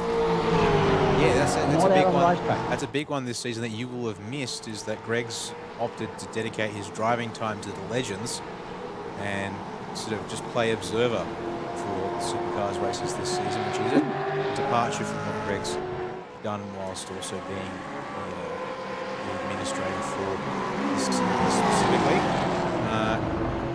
In There's seasons a bit of past. big news as well. Oh, yes, Jake indeed. Slade, power outage in his area. We all know what that's all about.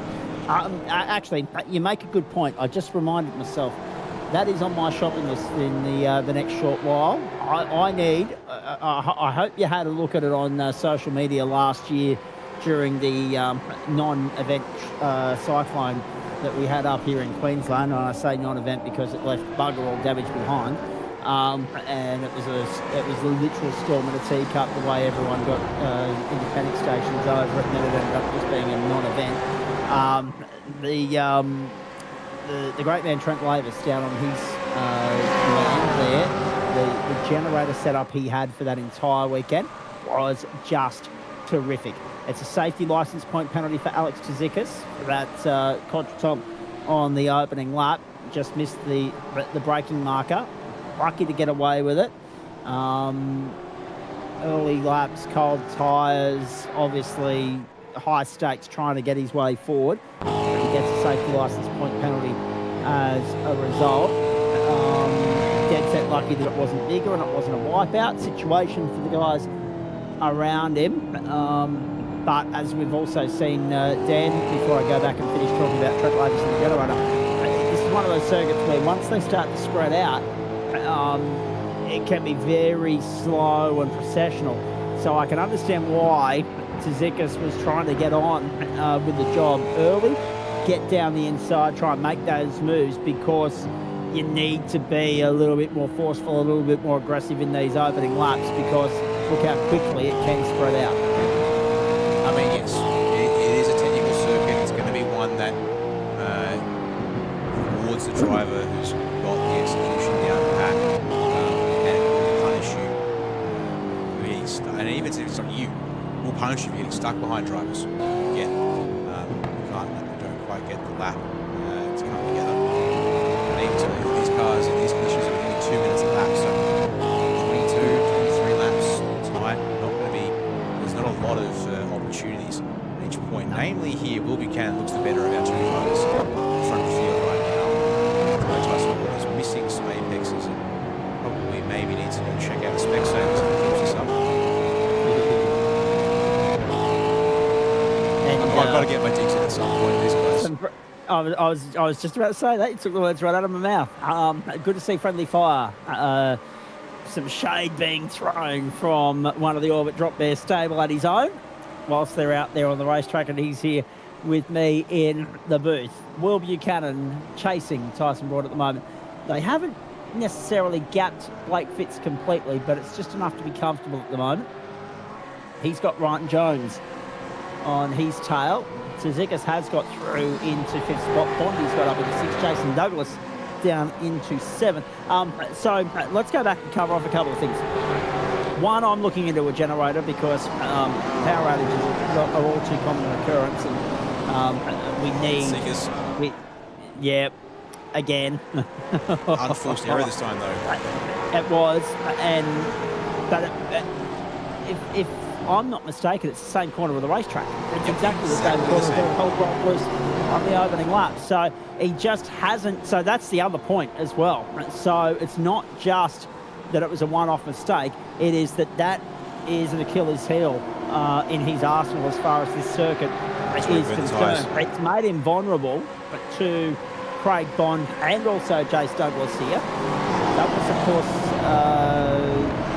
a JMR entry as well, so these guys are teammates. And Bondi's the meat in that sandwich. Bondi down the inside, had to back out of it because the door was firmly closed in his face. So there's a couple of parts of the narrative here that I want to explore, obviously, as we keep our eyes on this battle. Dan, the first one is Jake Slade. It's a costly blow for him not being on the grid, but that's why we've got 2 drop rounds at our disposal. He's been, that's messy. That is messy. So Tsitsikas off the road, loses out to Bond, Page and Cullen. I think Nathan Michael might have also been a little bit compromised in all of that. And Chapman loses out a spot. Tsitsikas loses 3 based on where he had started. So it's a 4-position loss for Tsitsikas in all of that. And Bondi is still somehow lost out. So it's a switcheroo. He went off with Tsitsikas.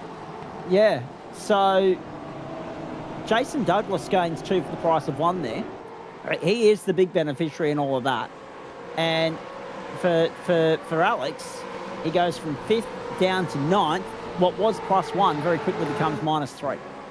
And there's been an update from race controllers. The incident we must have missed off screen on lap 2 involving Tsitsikas with 5:17, which is Bondi.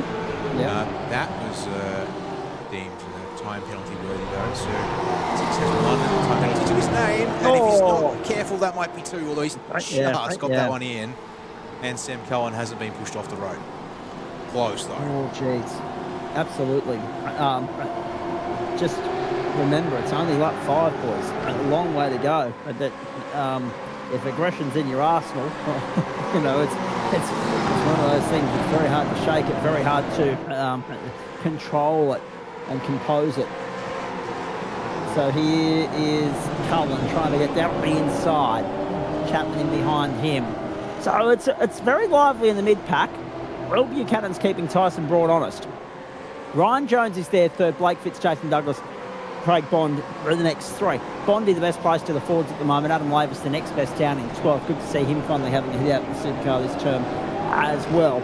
So there's a couple of elements of the narrative to explore here, right? One, and again I can leverage you for this knowledge and intel, mate, because you've been here for the first 3 weeks. Pit stop's already underway. Sam Chapman in, Chapman on pit road at the end of lap 5. So he's obviously got the feeling with about 18 laps to go here, he can top up and get home.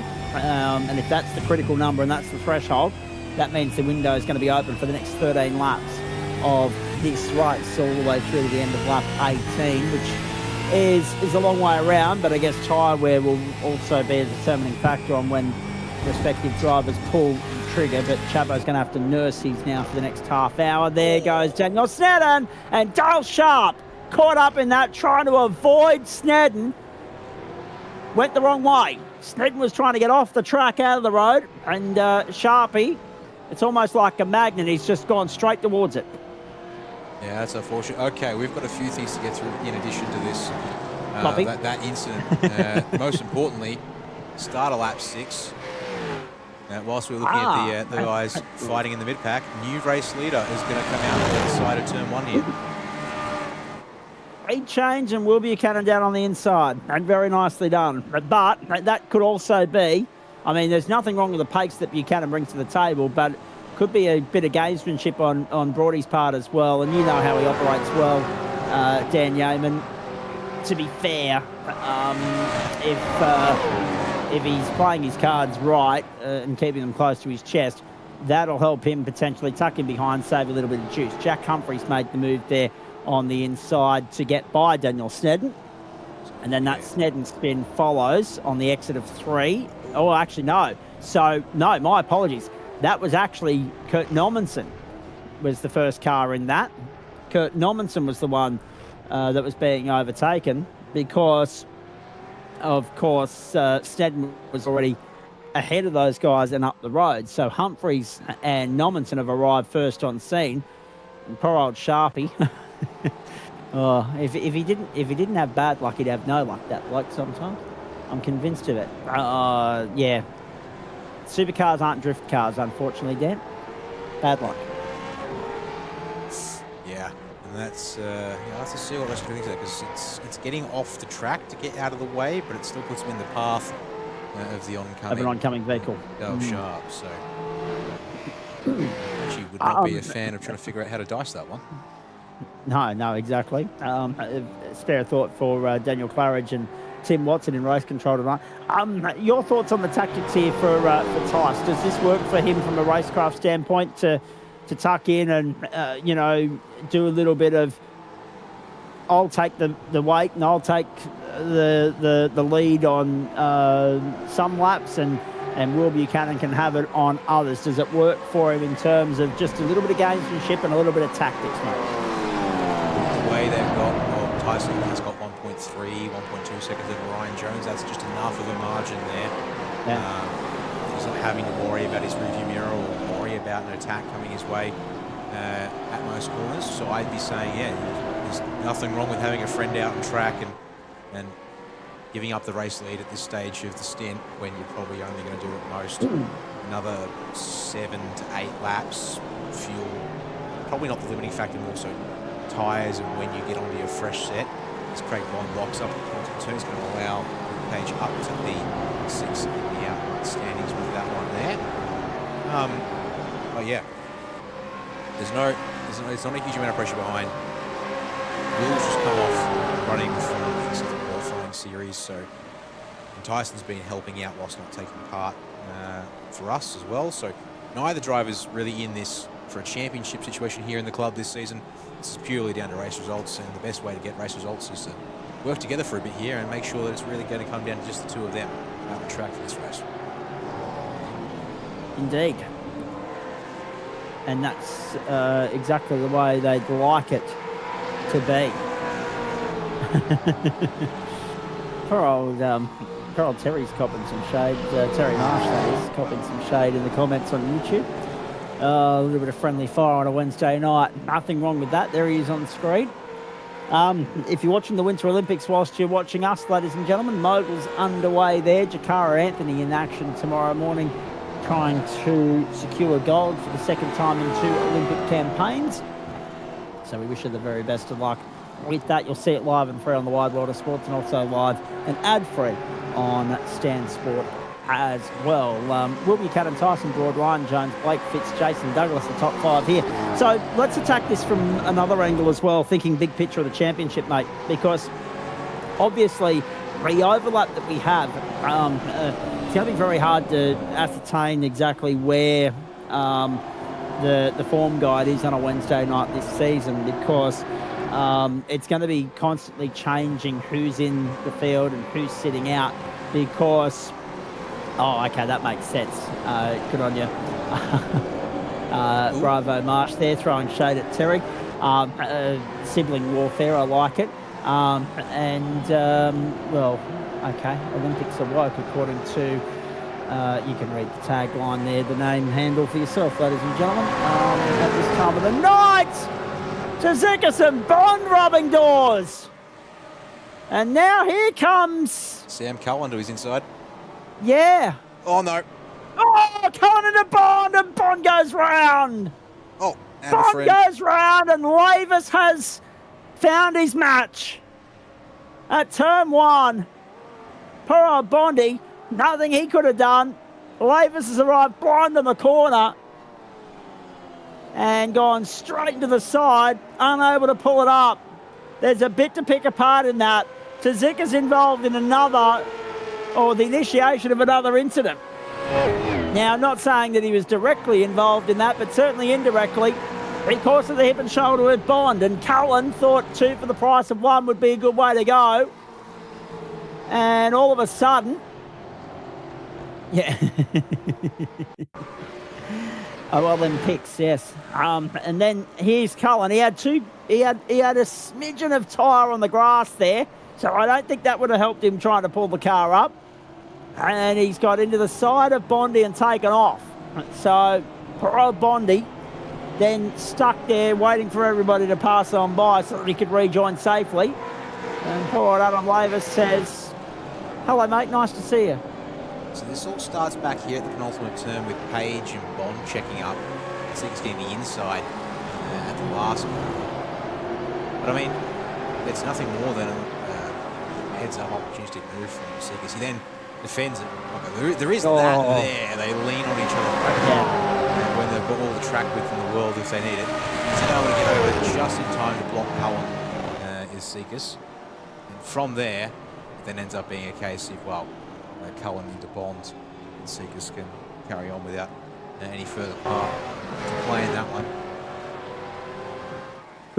Good to have Tommy Wilkinson chime into the chat thread as well, so that at least that was a username that I was able to A, say on air, and B, interpret.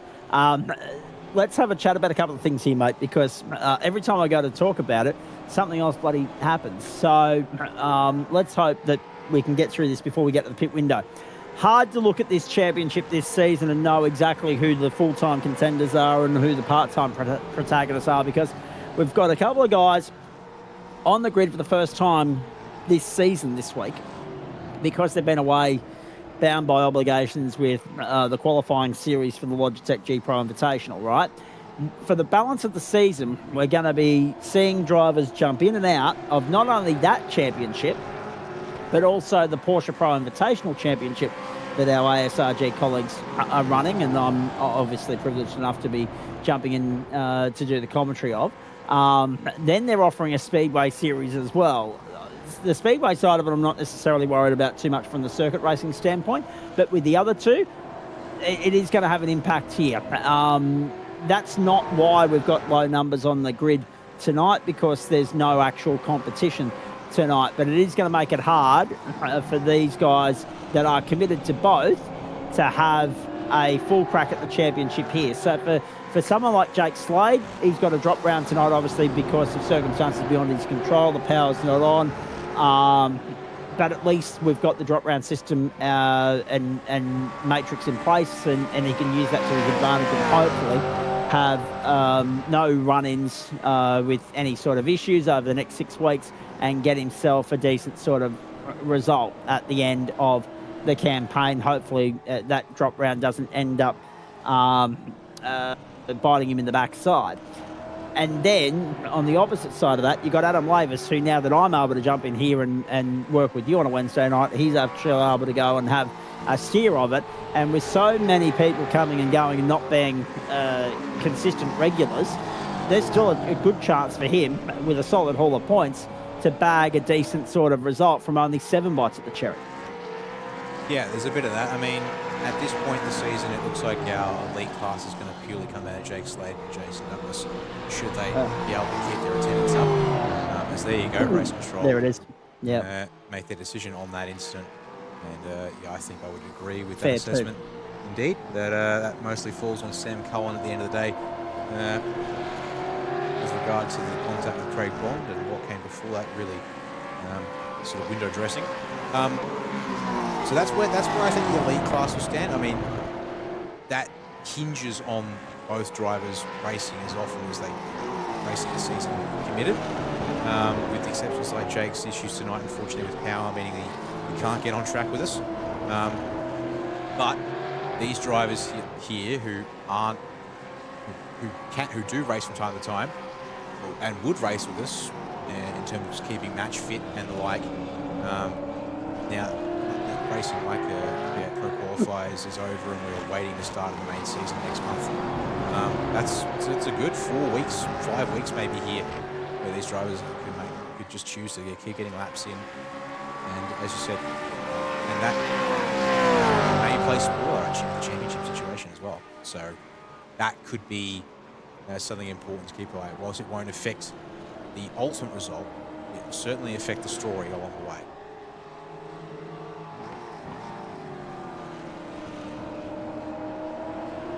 The familiar sound of ambo and police and fire engine sirens. What would a win tonight in Ipswich be without it? Excellent. Just don't know where they're going to this time. There was a comment in there a few seconds ago, and it's a little bit tone deaf and ignorant because obviously people aren't over necessarily familiar with what we do here on the platforms of the Gentleman Sim Racing Club. Blake into the side of Will Buchanan. Contact between effective third and second on the racetrack. Buchanan drops down the order. Pit stop's underway, and that will be an interesting one to have a look at on replay.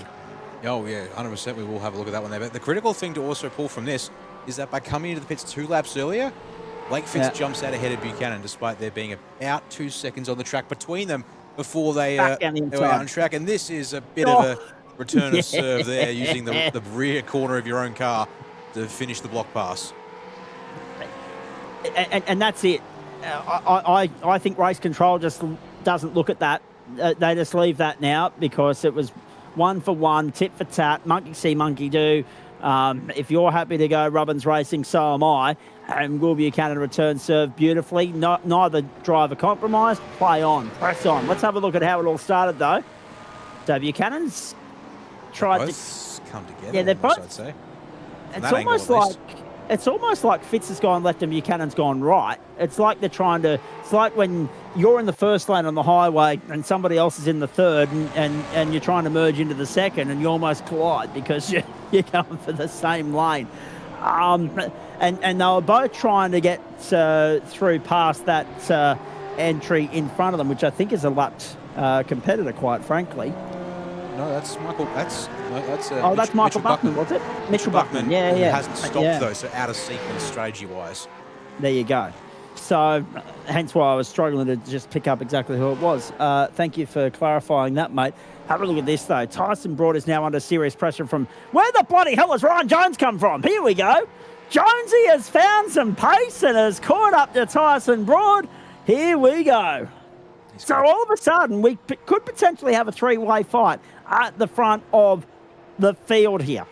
A three-way fight, maybe four. We just don't know what Tyson's doing strategically speaking to overturn the indifference between the fact that he's gone longer in his first stint than what obviously Will Buchanan has done. These guys are now on lap 13. Buchanan stopped on lap 10.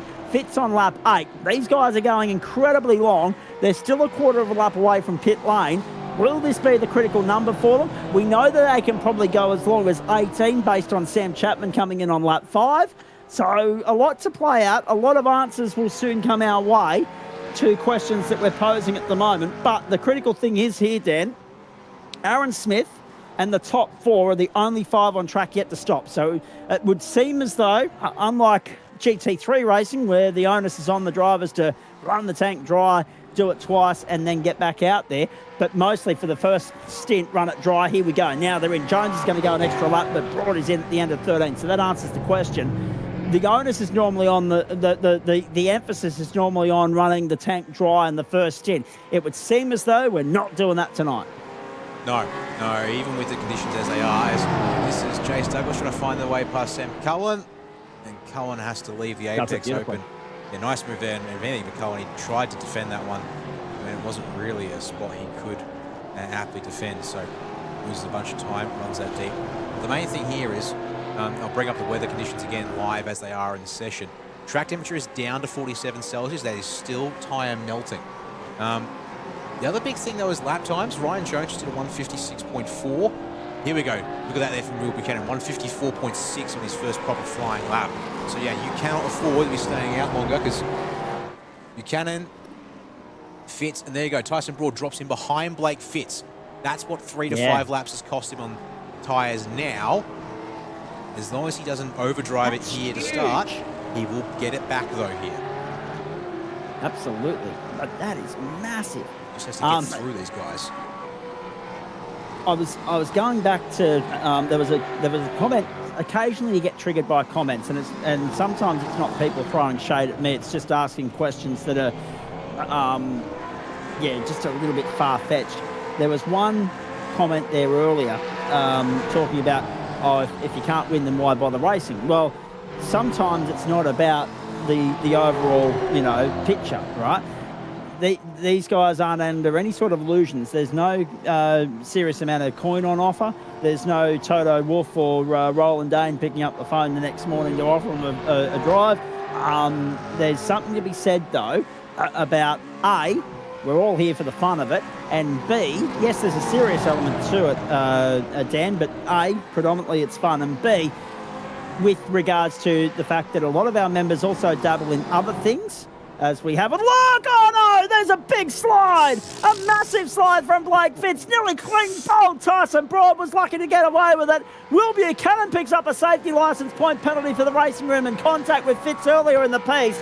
It's all going off in South Australia. I apologise. I thought it was going to be a really sort of tame affair tonight. It has been anything but. And then Fitz bowls it wide as well to add insult to injury and give Tyson Broad a nice amount of breathing space. He's now only 2.5 seconds away from Will Buchanan. And we have got 9 laps to, I think it's 9, might be 8 laps to go here at the bend as Bondi goes across the line to start lap 15.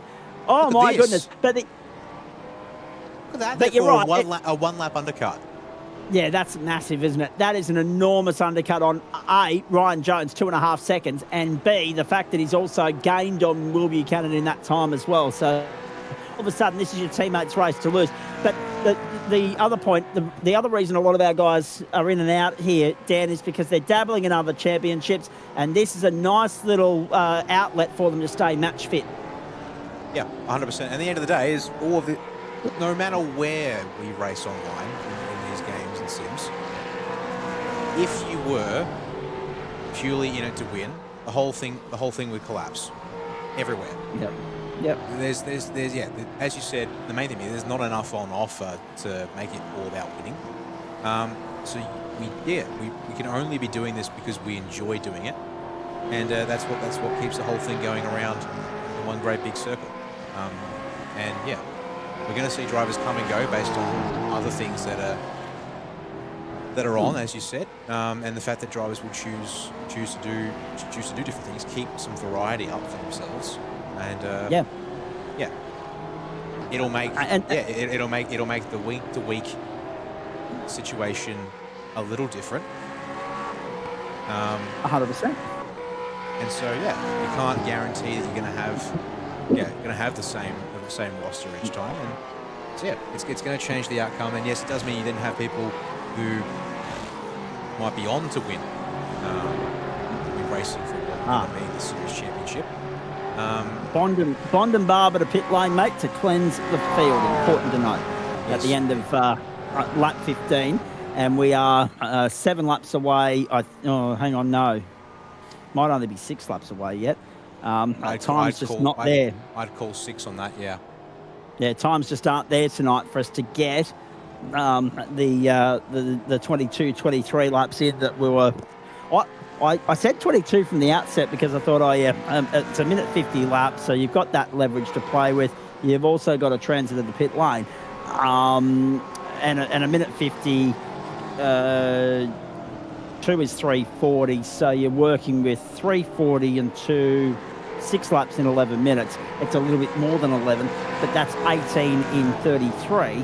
But then you've also, like, if you add the extra 6:20 to that, you've got 40 seconds to play with. But the pit lane transit is what kills you. So it's only going to be 21 tonight, ladies and gentlemen. So make a note of that. 21 laps in the bingo number here, which means that Chapo coming in on lap 5 means the critical lap technically becomes lap 16 if we want to, or the end of lap 16 if we want to be serious about it. 5 laps gets you to 21. But everybody has completed that pit lane requirement by the end of lap 15 in Andy Barber's case. We're leading the championship, sir. Okay, in that case, then that's good. But at the same time,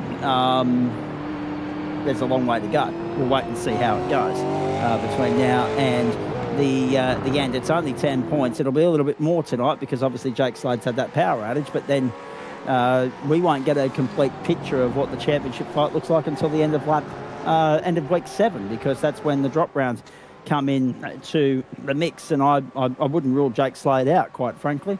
I reckon once he is back on the grid and once the power's back on, I reckon he's a force to be reckoned with. Down the inside, Will Buchanan under pressure here from Tyson Broad. Goes too wide at 1. Broad's going to come through around the outside at 2. Easy as you like for 3. New race leader Tyson Broad back in front. But yeah, the other thing as well, it doesn't just apply to who you see on the track as well, folks. Those obligations that we're bound by elsewhere outside the club, everybody's lives have become so much busier in the years since the pandemic, when we were all locked at home and couldn't leave the postcode or the street in some cases. Hello, Victoria. Nice to have you on board. But in this particular case, the broadcast lineup changes term on term, year on year. Wednesday and Friday night's looking different at the moment. Thursday as well. Monday's stable and has been for the longest time. Adam Lavis and I are there for as long as we like, by the sounds of it. But it's also our race control, our committee. It all changes, it all evolves. And at the end of the day, we all know that we've signed up, we've paid our membership, we're involved, but we're not bound by it. We're not obliged to be here every second, every waking minute of the day. It's there for an outlet when we've got time on our hands to dedicate to it, and then go off and do other things. Now, 33 minutes gone, 7 to go. Tyson Broad leads from Will Buchanan, and Ryan Jones has given Buchanan a hurry up for 3rd. So that overshot, the overcut, looks as though it's going to pay dividends here beautifully and work against Will Buchanan. But it's the gamble you take, and it all comes back to the temperature of the tyres. And as was pointed out in the comments there by Greg Heaney earlier, once you start slipping and sliding on these things, it's going to absolutely crucify you, especially given the heat of the circuit at the moment. There you go. There's a bit of a slide from Will at the last turn. He just tried to send himself up to defend the spot, and Ryan says, cool, that's all I need. 4 laps, younger tyres for him versus Buchanan. That's about as easy as it. And Will give him a fair shake for as long as he can here, but give us a couple of tractions. So as you can already see, he builds half a car length, and short of a mistake, it should be pretty much sorted for that one there for him, and he can focus on going after Tyson here and try and change the situation. Perhaps get himself, as you said, that eternally absent race win when it comes to broadcasting races this season. He's been so chasing. He's been craving the spoils of victory. Had it at his fingertips the other night. Let it slip into your hands. Sam, hang on to it there. Terry Marsh on. There's a request to see Terry Marsh on screen. There he is. Ninth at the moment. It's worth pointing out too, because he is the development split leader at this point in time, and by a good margin. Not a great margin. He's actually got company for that spot. Oh, okay. There we go. Yeah, Nathan Michael. He's just there behind the wing pillar. There we go. Upright. Yeah, we have this battle that we need to keep an eye on. So you've got this battle, Cullen and Page for 5th on the road, as well as that top 3. We'll still hang around together. And that's where our race needs to be. Josh Schultz has got Mitchell Buckman within a second of him too, so minor placings, yes. Also possibility to keep in mind to the end of this one here. Final stages. There'll be 2 to go at the line. Well, it's 3 to go at the moment. It'll be 2 to go next time by the line. Tyson Broad's only just started the next lap. These guys still trying to complete their 18th lap, so there'll be 3 to go for them at the line. They will do some overtime here. In fact, so will we all. Final stages of the 4th round of the Trophi.AI Supercar Series from Shell V Power Motorsport Park. Barney's still yet to find his way there, but at least there's an improvement based on when we first saw the circuit last year, Dan, and that is that we now actually have track maps. We didn't have them for the first few hitouts here, but at least SDK have now caught up with it too. Yeah, it's one of those things where the ever fun game of content comes to the service, but have that data available, and these third-party programs, they are generally good. We'll have to find the times and add that new material in, be able to give it to us with these packages and the source. As this is currently about our closest battle on circuit. Apart from this.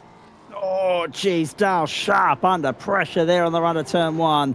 Mitchell Buckman arguing with Tim. Was it? Yes, it was. And unfortunately, he's lost out in all of that. 3 seconds. Buckman was looking for 7th in class. Now has to set. Sorry, for 6th in class. Now has to settle for 7th. Have a look at your teammates. Just I know they're giving him the rib. Feeding Tyson Broad. The win's good enough, boys. He doesn't need 5 seconds. He'll take 1 at the moment. He just wants to break the slipstream, the toe that Ryan Jones has at the moment, down the main straight to turn 1. Jonesy can reach out and sniff it and sense it, but he can't actually touch it right yet. 1 slip up from Tice will change that. Will Buchanan's not completely out of it, but the tyres are going to be his Achilles heel. 2 laps to go here. Only 21 laps tonight, ladies and gentlemen. A short, sharp, rapid-fire tear around Shell V Power Motorsport Park. Another 6 rounds to come in this series. Only one of those on home turf. It'll be just up the road. It's the term of South Australia dominating the platforms of the Gentlemen Sim Racing Club, quite frankly, because we will be at the Adelaide Parkland Street Circuit for the grand finale in week 10, and it will be a 60-minute enduro for these guys, so tune in for that. 9 p.m. Eastern Daylight Time, the last, and I stress last, Wednesday of March, and looking forward to that immensely. That'll be March 25. So looking forward to that. A minute and 20 to go here. Bondi recovering despite that moment, and being clean bowled by Sam Cullen. He is in 11th at the moment. And he'll be filthy, I reckon, with that. Oh dear. Did anyone else see the memo that GTA 6 is coming later in the year? You guys will be all over that, I'm sure. That'll be something else to take your time and your concentration away from the iRacing world. That'll be terrific. Curious. Adam has a Barney camera, but it's not particularly effective, I don't think. No. Not particularly effective. It was even funnier, and I'd like to use another word, but I can't because it's only quarter to 7 on the West Coast. But it was even funnier as the white flag flies, theoretically, last week, right? When we were there with GT3, and it was raining cats and dogs inside the museum. Like, it was like they didn't have a roof on the bloody thing. It was absolutely chucking it down in the museum. It was fantastic. Tyson Broad and Ryan Jones, it's half a second. What can Jonesy muster up here in the final half a lap of this race on the run home? Just went deep though there at turn 6. That probably spoils it, really. Just gives Tyson that more breathing room that he'll be after. Here we go. Sam Cullen under pressure from Luke Page, but, Cullen's got an invoice coming his way anyway, so Page will secure 5th as long as he keeps it on the black stuff here. He doesn't have to come home 5th, he'll inherit it. Sam Chapman in 8th. Not as strong a result or showing from him as what we saw in the Legends car, where he, of course, won the round.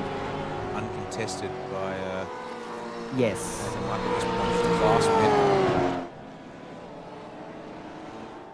There's a few there heading to the motorsport event that's happening in the Central Tablelands in New South Wales this weekend. Well, of course, if you haven't got a KO or Foxtel subscription, that's your only way to see it, is by being trackside this year. Last turn, checkered flag, Tyson Broad back on the grid and back in victory lane in the Trophi.AI Supercar Series on the platforms of the Gentleman Sim Racing Club. Nice to see him back on the grid, picking up where he left off. Solid result.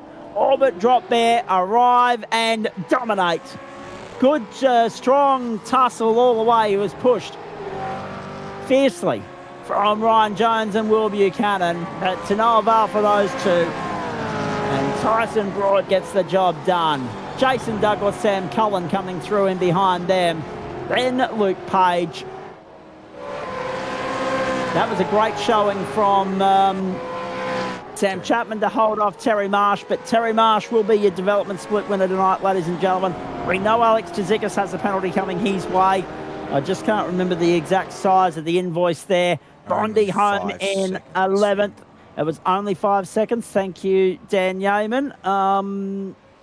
We know that Will Buchanan copped a penalty as well. We know that, Kurt Nommensen. Oh, no. Threw it away on the last lap. Drops down to 16th outright. But we'll show you what that means for class in a moment. Bondi comes home 11th. And then Andy Barber in 12th. Adam Lavis on return to the server in series in 13th. Eduardo Zamora, Jack Humphreys, then Kurt Nommensen, Dale Sharp, and Mitchell Buckman. There'll be a few licking their wounds after that. But at the end of the day, none of them are Tyson Broad, because he's quite happy with how tonight has played out. He joins us. Bondi's here for a quick chat as well. We'll keep it tight tonight, guys, because my colleague has a rather early start, an unenviable early start tomorrow morning. I can't say I'll be awake to be sympathising with you, Dan, but you can rest assured I don't envy you with regards to that one. But again, talking about that juggle between real world and GSRC commitments, and you and Greg Heaney are right in the thick of it, comparing alarm times earlier tonight. Tyson Broad from Ryan Jones, Will Buchanan, Jason Douglas, Sam Cullen, Luke Page, Alex Tzikis, then Sam Chapman. If it's only 5, Tzikis holds off Chapman by 2 seconds. Then Terry Marsh, Nathan Michael in the end second for Whiskey Business Racing. Craig Bond, Andy Barber, Adam Lavis third in the dev split.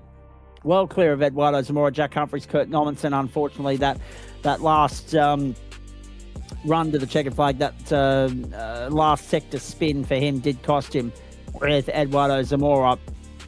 Dale Sharp come home behind him. Mitchell Buckman, Aaron Smith, and Blake Fitz, the only retirement of the night. Actually, no, he was one of two. Daniel Snedden, of course, the other and the first of the race. That's what it means as far as the provisionally, as far as the elite split was concerned. Broad from Jones, 0.697. Then Buchanan, Douglas, Cullen, Page, Tsikas, Chapman. Bondi gets 9th, and then Andy Barber. And as we said, Marsh, Michael, Lavis, Zamora, Nominson and Sharp, your top 6. Ahead of Buckman and Snedden in the open split, the dev split as we call it, on a Wednesday night. Snedden a DNF.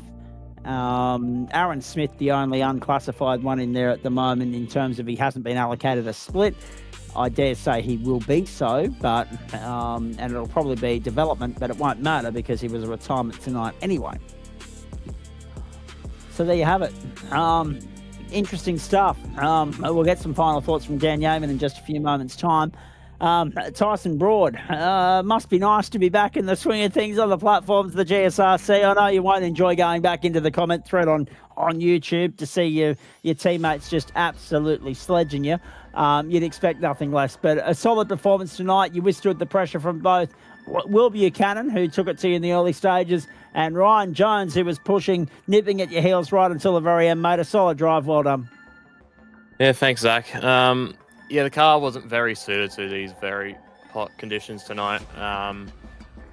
Yeah, it was just something we probably need to go back to the drawing board on that one. But yeah, in terms of the race tonight, it was really good to battle Will at the beginning there, and then just sort of conceding, letting him go by and try and recover my tyres a bit. And then, yeah, I was a bit surprised with how early he came in. But, you know, I just sort of stuck to my strategy and pitted a couple laps later and, yeah, had to go by, I think it was Fitz first and then Will again. But, yeah, managed to pull the move off and, yeah, managed to maintain the gap to Ryan there at the end. Getting a bit argy-bargy behind you, mate. You must have been happy to be clear of that. And I know you guys have been tied up with pre-qual for the Logitech G Pro Invitational through the qualifying series, of course, the 4 rounds there that are played out. Must be nice to be back in something that isn't as frantic and hectic as that has usually been. Well, I've been working behind the scenes on that. Unfortunately, work made me think I was going to miss the series, but then, as it turns out, they've withdrawn shifts from me, so therefore I could have done the whole series. But I just sort of helped the boys in the background for V8 Pro, and then obviously, yeah, that finished last night, so it freed me up to be able to race here tonight. Indeed. And I guess the other point as well, mate, no talk about parity here. Driver's choice would suggest that the Chevy is the car to have at the moment. I guess there's a bit of interest from a virtual world standpoint as to when Supercars and iRacing will collaborate for the Toyota to be launched as well. Yeah, it'll sort of be interesting. Sort of wait and see on that one. But no, these things are pretty much the same across the board, so it's just down to the drivers, I guess. Down to which badge you prefer to be flashing on the totem pole. Speak of the behind-the-scenes work that you've done, mate. Some good recruitment from Orbit Drop Bear in the off-season. You must be really excited about where things sit heading into the full season proper. Yeah, I mean, we've only really had one driver signing lately, but it was quite a big one in Lachlan Capel. Yeah, very good to obviously have him back in the team after, you know, some time away. But yeah, it's good to work with him again. All right, I am on a bit of a time frame here, boys, because Dan needs his sleep and he's got an early alarm. So let's cut to the chase here, mate. Now that you're back in the car, I know obviously you'll be working behind the scenes with the Orbit Drop Bear boys, probably on the Supercars and the Porsches, quite frankly. So what does that mean for you and racing? Will we see you for Sebring next week? And if so, what are the thoughts? What are the immediate thoughts going into that round on that circuit, knowing it's the same format as tonight? I won't be there because I'll be working, but I think you'll have at least probably 2 Orbit Drop Bear cars out there, maybe even a couple more, who knows, but I just want to thank the boys at Orbit Drop Bear for the ongoing support, even though, sort of stepping back in terms of full-time driving anyway, just to focus on work, but and our sponsors in Revolution Race Gear and iLiveries, as well as the other associates, and the gents for putting on the event, and also paying Daniel despite the fact that he needs a full-time job as well. Well, to be fair, that is a nice little get square from Tice to you, Dan, considering that you took your opportunity earlier to take a swipe at him. Oh, yeah. Look, I probably deserve that after giving him the rib about the apexes when he was missing them in the first part of the race. So yeah, fair point. But hey, you let me know when sim racing pays the bills, and I'll stop doing other work. Yeah, at least I can go 50 meters in a race without crashing into someone, Dan. Ooh. And me too on that note, by the way, Tice, let me know when sim racing starts paying the bills so I can lighten my load elsewhere. Speaking of which, you made a commentary cameo a couple of weeks ago. Are you still enjoying that side of things, considering that it's still somewhat novel? Yeah, it's sort of been interesting to take the mic over from you and Liam at points, but yeah, I think for now I might be better off in the driver's seat. Maybe get some experience, sort of maybe being an understudy to someone, who knows. But yeah, it was all right. Here's one for you, boys. I wondered why it was a little bit stuffy in the booth tonight. I turned over and I just realised that I've got 3 settings on the fan, and it was on the lowest of them. So I've stitched myself up royally there. 10 points to me. That's much nicer now. That we've cranked that up. Hey, Tice, well done. I know you're off the grid next week, but where else might we see you popping up to have a steer, please? Have a look at the calendar. Maybe at Miami. I don't really know about the rest, to be honest. All right. Keep your eyes peeled. Watch this space for when we're going to see the purple and yellow of Tyson Broad carving it up again on the platforms of the GSRC. Who do you want to thank, mate? That was a great drive tonight. Yeah, I mean, I've already given the thanks, but just, again, the boys at Orbit Drop Bear for the support, and the sponsors in Revolution Race Gear and iLiveries. Indeed. Very nicely done, mate. Get out of here. Well done. Great performance, great result. Back in victory lane. So, again, just proving the point that you don't have to be a regular to just come in here. Once it's second nature to walking to you, it's easy enough to show up and be competitive. So, well done. We look forward to seeing you as the season goes on. Thank you. From T Broad, I want to go to Will Buchanan, actually. Firstly, you boys just hold on tight there. I'll get to you very shortly, but I want to go to you, Will Buchanan, because quite frankly, that was a nice drive, mate. But in the end, unfortunately, I just get the feeling that your tyres were begging for mercy. Oh yeah, they were shot to bits, that's for sure. I thought the undercut might work, but then I was realising, the track's like 50 degrees, and then like Tyson and Ryan were pulling into me quick, so I was like, okay, that shot myself in the foot.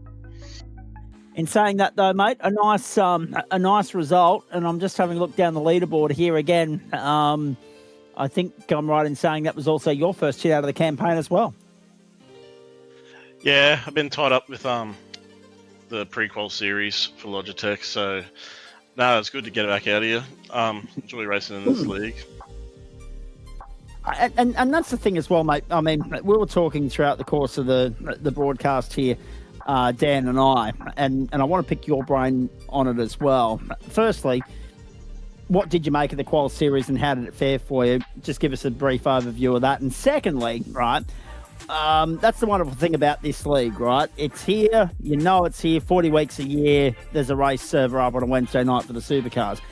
But it's nice also that you guys go and dabble in other things and then still use this as like a training ground, if you like, to stay match fit when you don't have other commitments elsewhere.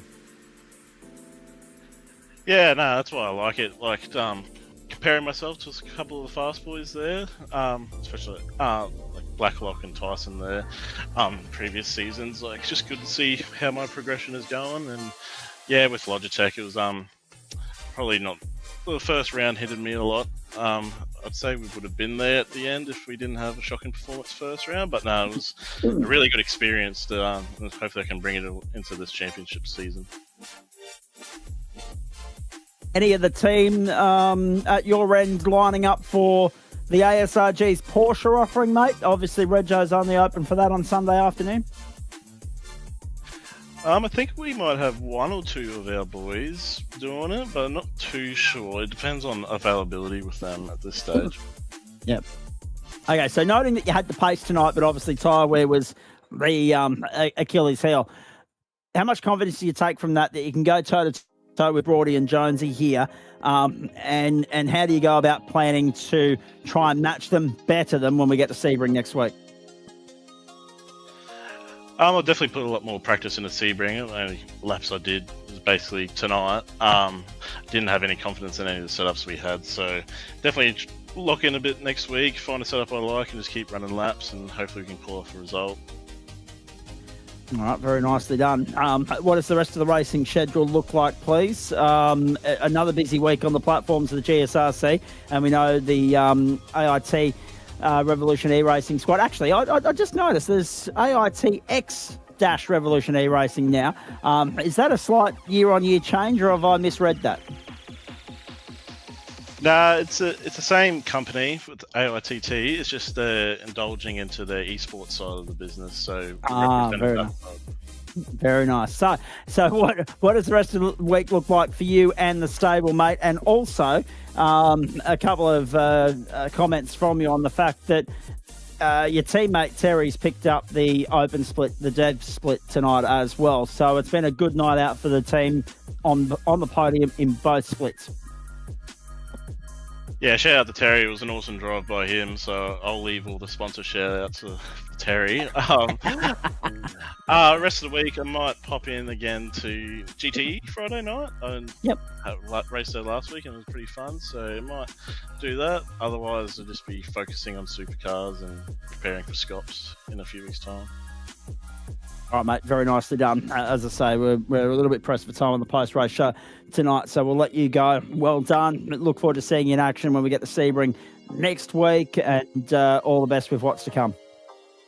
Too easy, guys. Have a good night. Just before I go to the next cab off the rank, didn't get a chance. There was so much going on in that supercar race, and I was expecting it to be tame. I was expecting it to be lifeless, but it was anything but. So well done to everybody. Great show. Australia, if you want to watch the T20 World Cup tonight, 5 for 157 in the 18th over.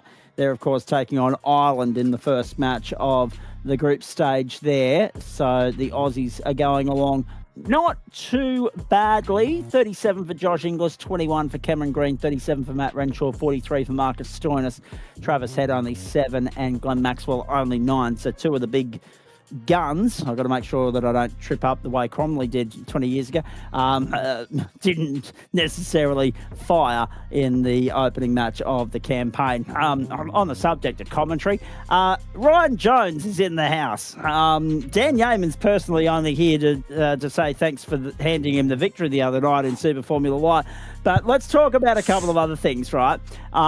Still, unfortunately, that elusive first victory on our platforms in broadcast mode eludes you, mate. Not without a solid effort to try and overturn that tonight. Unfortunately, just a couple of things not falling your way in the legends predominantly. You and Chapo, of course, got gobbled up, squabbling for the lead in race one, and that was a great show, by the way. And then in the supercar, one little slip up on that final lap denied any potential late dive on the eventual winner, Tyson Broad. Well done anyway. Yeah, getting pretty good at almost winning, but nice little podium streak. I'm starting to rack up. It was hot work in the supercar, I'll tell you that much. It's almost like I'm trying to compare it to someone in the real world. It's almost like Glenn Seaton's affair with Bathurst, really. Near yet far at the same time. In saying that, though, immediate thoughts on the night. as a whole, mate, because the Legends look like a hell of a lot of fun, except for the fact that you got fed some grass in the second race. And then the Supercar, that was a solid drive for 40 minutes there. But it bodes well the fact that you've actually been very well acquainted with the Supercar over the last few weeks through the same Logitech qualifying series that the other two have mentioned. Yeah, I mean, the first Legend car race, I wasn't even mad about that. That was so much fun. Those last couple of laps, or the whole race with Chapo.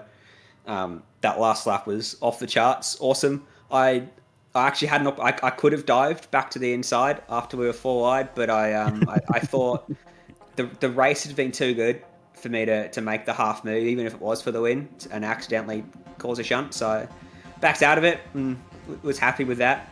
And then race 2, unfortunately, just, I don't know, bit of stupidity from a couple drivers, unfortunately, when let Chapo and Maverick blaze off in the distance. And I think I was turned around 3 times in that race and got back up to 3rd, which was decent recovery, I suppose. And then the Supercar was just no practice, no setup, hope for the best. Turns out the Red Bull ring setup works pretty well around here. I felt like I was getting quicker and quicker throughout the night as I sort of picked it up, and just $1 short. Again, bit of stupidity on the first lap, cost me 3 seconds. Who knows? Tyre were obviously a talking point in that race as well. More so, or Will Buchanan, but yet again, you went further into the race than Tyson Broad, and he still managed to undercut you. That was a phenomenal performance from him, the way in which he made that happen. But on the same token, you came out 2.5 seconds in arrears and were within half a second of him on the final lap. So yet again, the fresher the tyre, the better the car seemed to be. Yeah, my car was really good on a long run. It's really good last night as well, actually. So maybe that's a trade of the setup I need to dive into. It was really good in the long run. So at the end of that first stint, I clawed that gap back into Tyson and Will that I lost on the first lap, and just sort of sat behind Tyson, wasn't trying to pass him. And then he pitted, and I tried to put in a really good in lap and actually threw myself off the road. So cost myself up a second there, and then I was hoping Will would put up a bit more of a fight. I think he just outbraked himself trying to defend, which was a shame. And I was working really hard to get to Tyson. I think with 2 or 3 to go, I was within 7 tenths, and I just went in too deep to the second last corner, and it gifted him a couple more tenths, and he couldn't quite get back in within that perfect draft range after that. But he drove pretty much faultlessly in that last stint, so not much I can do about that. I feel like after I gifted Orbit the win in the SF Lights with Yeoman, there should have been a sympathy victory come my way, like a gift back, but obviously not. Oh, that's funny. That's brilliant. No, it doesn't work that way, unfortunately. I forgot to check my PayPal balance and give out the team order afterwards. Correct. It was, to be fair, right, if it was kids' sport, where everyone gets a trophy, that's certainly how it would have worked for you, Jonesy, but it's not. This is big business, as we've been discussing throughout the course of the evening. So just tidy up something else for me, and then I'll quickly move on to the Dev Split and Bondi and everyone else that's in here. The Red Bull ring setup, was that a cock-up on your part, or was that intentional? Because you said it in the post-race show, and it jogged my memory that you made reference to the Red Bull ring, but I couldn't see the full comment because we were looking at the grid and the other stuff on the screen at the time, and it was hidden under that. So it was that you ran the Red Bull setup on this car, on this circuit. Was that intentional or not? Yeah, I mean, I don't have setups for this place. I've done one race here, and I used the same qualifying set I've used pretty much everywhere for the last 8 months in quali. Wasn't great. And then, I didn't have a setup, and I knew last night's set was decent, and I thought, well, that's got corners, this has got corners. Hopefully it works. This has got corners, he says. Well, it's got more than the Red Bull ring. Oh, dear. Right, I tied it up for me. GT4 and obviously Porsche tomorrow night, mate. But then all roads lead to Sebring for you guys in these cars this time next week. And we know that's where the Logitech opener is in a few weeks' time. So that'll be a good training run for you. I'm so sick of racing supercars at Sebring, man. I hate that place with an absolute passion. So, yeah, I'll roll around, give you a good tester, but no expectations. No, okay, fair enough. Although that being said, you've already had confirmation come through that Tyson Broad won't be on the grid, so it looks like it'll be between you and Will and maybe even Jace Douglas. But again, that comes back to what we were saying there earlier, the fact that the big boys are back in town. Jace was only able to get fourth tonight, and even then there were a couple of guys that dropped out of contention, Blake Fitz being one of those. So now that the heavyweights are available again, the guys that have been here for the first few weeks are going to need to maintain some sort of form in terms of consistency, rather than relying on being able to be at the front and forefront and centre of what's going on out on the racetrack. Consistency will be key to them continuing their push for title supremacy, it would seem. Jonesy, see you tomorrow night, mate. Well done again. Thank you, mate. Big shout out all the sponsors at DPR as well. High Performance Media, Thank for Transport, DPRDocs.gg, and Stuffed. Yep, can't forget Stuffed. There you go. And all the boys. And you guys in the broadcast. Well, actually, on the subject of the broadcast, we have a bit of breaking news with regards to tomorrow night, which I'll get to in a moment. But thank you, Jonesy. Appreciate that. Well done. Very quickly, I'm going to get to Kurt Nommenson, Nathan Michael and Terry Marsh in a moment, but I know it's a school night. So, Bondi, before you go and go Betty Bye, unlucky. You had great pace had it not been for a wipeout at turn 1. You're wrong. My pace was terrible. But I never actually got to show my true pace because I spent the first pretty much entire race just tyre saving, fuel saving, right foot braking. So, yeah. Only if I could show my true pace and actually put new tyres on at the end and see what I could do. But, yeah. Probably would have been smarter to chuck tyres on it, added at the end after the stop. But, yeah. I kept my position, so I might have been able to catch ones in front if I had new ones. Not sure, but is what it is. Indeed. Although that being said, Bondi, I mean, at one point you were up there in, I want to say you were up in maybe 4th at one point, maybe 5th. But the fact that you started 7th and finished 11th, unfortunately, never ideal. How do you go about turning that around and actually being +4 next week when we get to Sebring, please? Either not racing so I don't get taken out or not getting taken out. So, one of them. Whatever one comes first. All right. Yeah. Good stuff. We'll continue the debrief off air. Appreciate that, mate. Well done. Good to see you out there. Rubbing panels, friendly fire, giving as good as you got. Unfortunately, coming off worse for wear, though. But good to see the car out there. And actually, at one point there, you were the best placed Ford in the field. So good to see that there's still some faith in the Mustang in the iRacing world. Thanks for that, mate. Go well. Thank you. See you tomorrow night. On the subject of Fords, Terry Marsh, welcome to you. About bloody time we saw some success for the Blue Oval, and you got the job done, mate, in the dev split and did so quite easily in the end. Nathan Michael pushed you most of the way, and we'll hear from him in a moment. I'm suspecting it might have been tyre wear issues for him as well, but maintained consistency throughout the course of the evening. Did your best to avoid a bit of carnage out there on the racetrack and prevailed with a solid win, mate, so nicely done. Yeah, thanks. It was really tough at that. And my video voice coming through? Yep. Yeah, we can hear you, mate. Yeah, it was a bit tough at the start. I did stall it on the start, so I kind of was bummed out by that because I did qualify first in the dev split. So but I just with joining up with ATIX and the RER crew and all that kind of guys, those guys have been coaching me ever since I've been joining them. So during the race, some of the boys were coaching me as I was driving, making sure I just take care of my tyres. And yeah, Nathan was catching me there, and I was a little bit stressed, but some of the boys were coaching me, just keep taking care of your tyres and it will prevail in the end. To say too, massive turnaround in 3 weeks, mate, because like I'm having a look at the results sheet here from round 1, 11th and 10th in split at Watkins Glen. You're not on the grid the last 2 weeks, and all of a sudden you come out and P1, baby.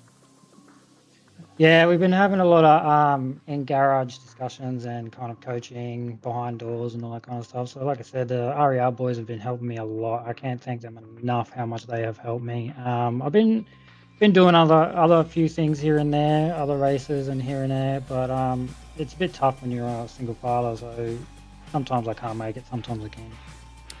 Yeah, that's fair. We were talking about the juggling act that is real world commitments versus, time in the sim quite prominently, quite frequently throughout the course of the broadcast, mate. We get it. Can't be in 2 places at once. I mean, I was commentating the Qual Series 2 weeks back. Last week it was the Ipswich Jets season launch. So I know exactly what everybody's talking about when it comes to not being able to commit full time to this caper. On the subject, hopefully that means we'll see you on the grid next week, mate, but we understand wholly and solely if we don't. If we do, however, what are your thoughts on Sebring? There's some mixed reviews of that place already in the post-race show this evening, but I'm interested to get your thoughts.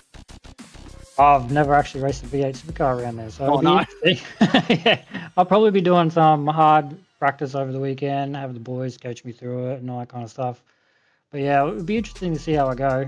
I'm not going to put a high bar on myself, but I'm going to try my best. And on the same notion, mate, does this and hello from Bravo Marsh as well, by the way. So you got some family love in the comments, mate. But before I let you go, on the same notion, I must ask: is it just the supercar that you jumping behind the wheel of, or are we going to see it pop up elsewhere when circumstances allow you to do so on the platforms of the GSRC? This year I'm solely focused on the V8 Supercar. Last year I did GT3, but as I've been slowly upgrading my gear, like new wheel, new pedals and all that kind of stuff, I feel confident in the Supercar now to give it a good crack. So yeah, I'll be just concentrating on the Supercar, and then if I have free time I'll jump in whatever else. All right, mate, very nicely done. Solid result tonight. Good hustle, and up one spot on where you started as well. Well done on that. Anyone you want to thank? Yeah, I'll give a shout out to my brother there in the comments, and then all our sponsors, AITX, Shield Coat, Slady's Glossworks, Kibby, and all the rest that I can't seem to remember. But yeah, thanks. And a big shout out to the RER boys. I can't thank them enough. Well, that answers my next question, because I was going to say, considering that Will Buchanan threw you under the bus and passed the buck of sponsor acknowledgement to you, I was hoping that he might have also attached a list and sent it to your inbox. Obviously, he hasn't. That'll be available on request next week, I'm sure. Hey, well done, mate. Great performance tonight. Thanks for that. Cheers, mate. Thanks. Stepping lively to Nathan Michael, then quickly to Kurt Normanson on the way out here. Nathan, close but no cigar, mate. A podium finish, great result. Obviously, thinking big picture with regards to the season-long result. 6 weeks still to go in that campaign. But I want to know, considering that you're within about a second there with 5 laps to go, was it a case of the tyres going off, or was it another factor? I think it was the pit stop, actually. I think Terry got a much better pit stop than I did, and he came out in front during that, and I couldn't get around him from there. From your own standpoint, though, mate, your summations on the rest of the race, are you happy with that result? As happy as I can be, because I guess I usually take a bit more fuel because I don't like the car when it's light, and just surviving is probably the main game for me. The Whiskey Business Racing flag, you're flying that proudly, of course. Good to see some recruitment there this week by Greg Heaney. Yeah, indeed. We've got another Luke on the team, and he had a cracking night tonight, and I think he ended up 6th. And there's always a good showing from the Whiskey Business boys and the others that jump in the chat as well. Always welcome. Absolutely. From this point forward, mate, I mean, obviously we're looking at the rest of the championship. You are the clear leader of the dev split at the moment, or you were at least going into this round, and there's no reason to suggest that you won't be going out. Adam Laver's still crunching the points, of course. But what are your thoughts on, the rest of the week, what you're jumping into tomorrow night, Friday night, and then obviously immediate thoughts on Sebring being the next stop for this series? I guess I've got GTE on Friday night, so I'll be in the Porker getting around in that. That's always a bit of fun. And next week at Sebring, I'll actually be away. I'll be overseas, so I'm going to miss out on that. So Half your luck. That's going to hurt the championship maybe for me, but it is what it is. And hopefully that's just one drop round, and see how we go for the rest of the season after that. Indeed. If you're going to be watching the Winter Olympics throughout the course of the evening, ladies and gentlemen, it's men's Super G downhill skiing at the moment. That's always good viewing too. So keep an eye out on that. Also keep an eye out on Nathan Michael when he returns to the grid on the platforms of the Gentleman Sim Racing Club. Buddy, thank you for that. Anyone you want to thank? I guess Greg, Trophi.AI for sponsoring the series, and our sponsors. It's thanks to GSRC as well. Indeed. And thanks to you for sticking around and having a chat with us, mate. Appreciate that. Have a good night. Likewise. Cheers. Kurt Nommensen, fair dinkum. You did a Ryan Jones. You threw it away on the final lap. What happened, please? Because obviously you've come home only a couple of positions or a couple of seconds behind Eduardo Zamora, but the spin a couple of corners from home cost you a couple of positions, which is unfortunate, but I guess, glass half empty, glass half full. At least you finished, mate. Yeah, I mean, I probably could have recovered that little spin a bit quicker, but I was on 14 out of 15 incident points, so I had to slow right down and not get the drive through. So I had to crawl back on the track, and yeah, it probably cost me those 2 positions. But other than that, no, it was pretty good. The car felt pretty fast. I just needed to get back into the rhythm. I was struggling a little bit with the rhythm tonight. I just couldn't keep my head in rhythm, and I just have to focus on that. 40 minutes around here, long time, but at the same time, everyone's in the same boat, mate. You mentioned trying to avoid a pit lane penalty because that would have crucified you. It's such a long pit lane, and it feels very slow at 40 k's an hour. Yeah, and getting in on the last lap, I can't clear it, so it had probably dropped me about 40 seconds backwards and would have dropped me those last couple of positions within class. So it was everything I could do to not get that drop backwards. From your standpoint, I mean, obviously, everyone's been talking about tyre wear. How much of an impact did that have on you? It really affected my first stint, racing really hard at the start, just trying to make up those little positions and all that kind of stuff. I definitely killed the tyres, but after I come back out of the pits, yeah, I definitely took care of the tyres a lot more. I could definitely tell by the end, because Eduardo didn't take tyres. We had a little conversation after the race, so he didn't take tyres and I did, so it was really clear because I think I drew in about 2 seconds in 2 laps on him. How do you take the positives, the learnings out of tonight, mate, and apply it to Sebring next week? Where were the goalposts there? It's just like it has been for most of the weeks. It's just getting more time in the car and just driving. That's the main thing. Drove the car there last night with SRW, but it was a bit more wet than it will be for us, so have to adjust again for that one. What else is on Kurt Nommensen's racing schedule for the balance of the week, please? It'll probably just be the Porsche Cup, and then it'll be working for the rest of the week from Friday through Sunday, so I won't be able to do much else. We might pop up in GTE if I get home early enough, but it'll just be Porsche Cup and then focusing on next week. All right, very nicely done. Always good to have around on familiar turf, but looking forward to Sebring all the same, mate. Go well for the rest of the week. We'll see you Monday. Too easy, thank you. Very nicely done for the boy from Casino. We do have for you, ladies and gentlemen, some updated championship points, I think I'm right in saying, courtesy of Adam Lavis. Whether we have them, we don't have them for the Oz Legends Cup, but we will bring them to you tomorrow night. But we do have them for the Supercars, and we can show them to you. We almost have them.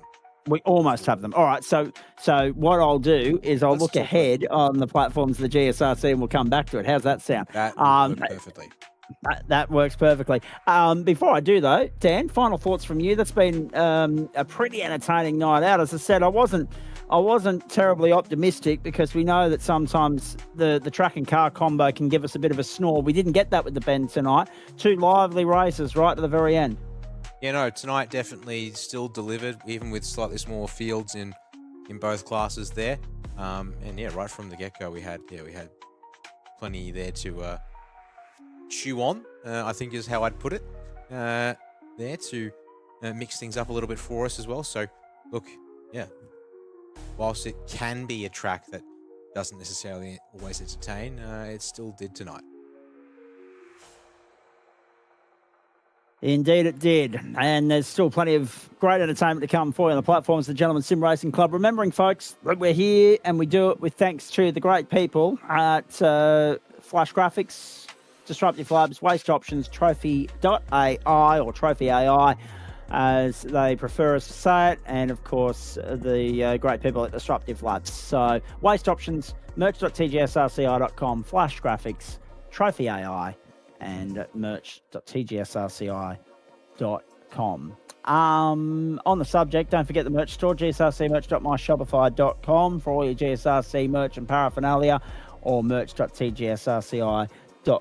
gsrcmerch.myshopify.com or merch.tgsrci.com. And if you want to get involved in everything what we do here, get involved on track, not just showing your support by grabbing some paraphernalia and wearing it wherever you go, but if you want to get involved in what we do on the circuit, become a member of the club. race.tgsrci.com is where you go for all that relevant information. Let's look ahead at what's coming your way on the platforms of the Gentleman Sim Racing Club. And tomorrow night for you, make a note of those times, right? We are showing the action. It won't be live. If you are competing, there's your lineup time. So the race start for GT4 is 7:45 Eastern Daylight Time. The race start for the 3-split Porsche Series is 9 p.m. Eastern Daylight Time. Now, because Adam Lavis is racing in both of those, because he's got commitments on Friday, he's going to immediately get out of the cockpit, have a bite to eat, and then fire up the broadcast. So join us tomorrow night. I feel so happy for our mates in Western Australia. They're going to finally get to see a full broadcast in prime time. For New Zealand, it'll be an overnight offering for you, 12 a.m. Friday morning. For the West Coast, it'll be 7 p.m. Western time. For the East Coast, 10 p.m. Eastern Daylight Time. And then at 11 o'clock, it'll be the Porsches. So the GT4's first up, sprint racing from Monza. That'll be a hoot. And we've got a real Monza flavour going on at the moment on the platforms of the GSRC, and then to the Daytona International Speedway road course. Friday night, 90 minutes around Spa. Liam Banks, Joe Baldwin with you for that one. GTE Round 4 Disruptive Labs, thank you very much. And that will be the first of 2 90-minute enduros in that campaign. 8:30 Eastern Daylight Time is the start time there. The boys will spin the wheel Friday night to determine what car they'll be driving for Mount Men Saturday night. 32 laps, Mount Panorama Bathurst, 8:30 p.m. Eastern Daylight Time. Next Monday night for you on the platforms of the Gentleman Sim Racing Club. Week 5 gets underway. Have a look at that, if you don't mind.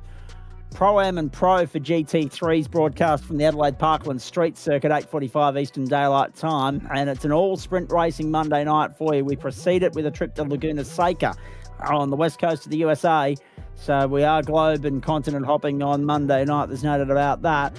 WeatherTech Raceway, Laguna Seca, a 10-minute sprint race, a 15-minute sprint race for the third sprint round of Super Formula Light, Waste Options Super Formula Light, 7:45 Eastern Daylight Time. Cannot wait for that. The sprint racing there this season's been terrific already, and Monday night will be no different. And then Tuesday night, Brands Hatch Circuit Grand Prix sprint racing there as well for the GSRC Downforce Legends, 15 and 25 minutes respectively, 8 p.m. Eastern Daylight Time. Then on to the 2008 configuration before they reinvented the wheel for 2010 of the Silverstone Circuit in the United Kingdom. Historical Grand Prix, 15 minutes and 25 minutes, and that is 9:15 p.m. Eastern Daylight Time, the latest round of the GSRC Retro Formula 1 Championship. And then on Wednesday night, Dan and I are back with you Oz Legends Cup and Supercars for Trophi.AI, both from the Sebring International Raceway. The entree on the club configuration, the main course on the full circuit layout. Sprint racing in the entree, as is the norm, standard procedure for them throughout the course of the campaign, 7:45 Eastern Daylight Time. Main course at 9 o'clock. Hope you can join us for that. Quickly, hopefully those championship points are ready to rock and roll now. I think they are. Chase Douglas retains... No, yes, no, maybe? Yes, they are. Yes. Excellent. Chase Douglas retains the lead, 47 points, his advantage over Luke Page in Trophi.AI Supercars Elite. Jake Slade, 172, Sam Chapman, 161, and Alex Tzikis, 154. They are the top five. It's a Chev-heavy top five at the moment. And then, of course, in the development split, it is Nathan Michael with a solid advantage there at the moment, 45 points over Dale Sharp. 206 plays 161, famous number in Australian motorsport, that, and 128 for Daniel Snedden, who was unlucky tonight. Eduardo Zamora 124, Kurt Normanson 121, but again, very Chev heavy, top end of the field. Although, yeah, actually, can you notice the little discrepancy in all of that I've just picked up? Scroll. I've got Terry Marsh in a Mustang tonight, and the points table has him in a Chev. Indeed, good point there, yes. So that will be interesting to see. I'm not sure he'll be able to... I'm not sure what goes on there, because normally when we have that, if a driver changes manufacturer partway through the season, they're allowed one change if it's early on. He didn't race weeks 2 and 3, so he'll get half points for one of those and full points for the other. But he's going to have a conversation with Adam Lavis to determine what he's going to drive next week and going forward. So we'll wait and see how that goes. Done and dusted. Thank you to you, Dan Yeaman. Appreciate that. Thank you to you at home for your company as well. The platforms of the Gentleman Sim Racing Club up and away in 2026. And another great outing of Wednesday night motorsport in the bag for you. Australia, 6 for 182 they ended up with. Ireland, a none for 1 off the first ball in the run chase there. Their target is 183. That continues on Amazon Prime. And, of course, after that, it is the match between England and the West Indies with the first ball at 12:30 Eastern. Winter Olympics continuing right throughout the night. Live Golf getting underway tomorrow. Big week of sport. We're loving it. We're happy to be a part of it. 10 o'clock Eastern Daylight Time tomorrow night. We're back here for the late night shift. It's been a while since we've done one of those. Look forward to your company then for an As Live on same-day delay for the first time this season edition of Thursday Night Motorsport. On behalf of Dan Yeaman and the entire broadcast commentary and production team here, I'm Zach Caban. Enjoy what's left of your Wednesday evening, everybody, unless you're in New Zealand where you're already into Thursday morning, and we look forward to your company tomorrow night. Until then, it's bye for now.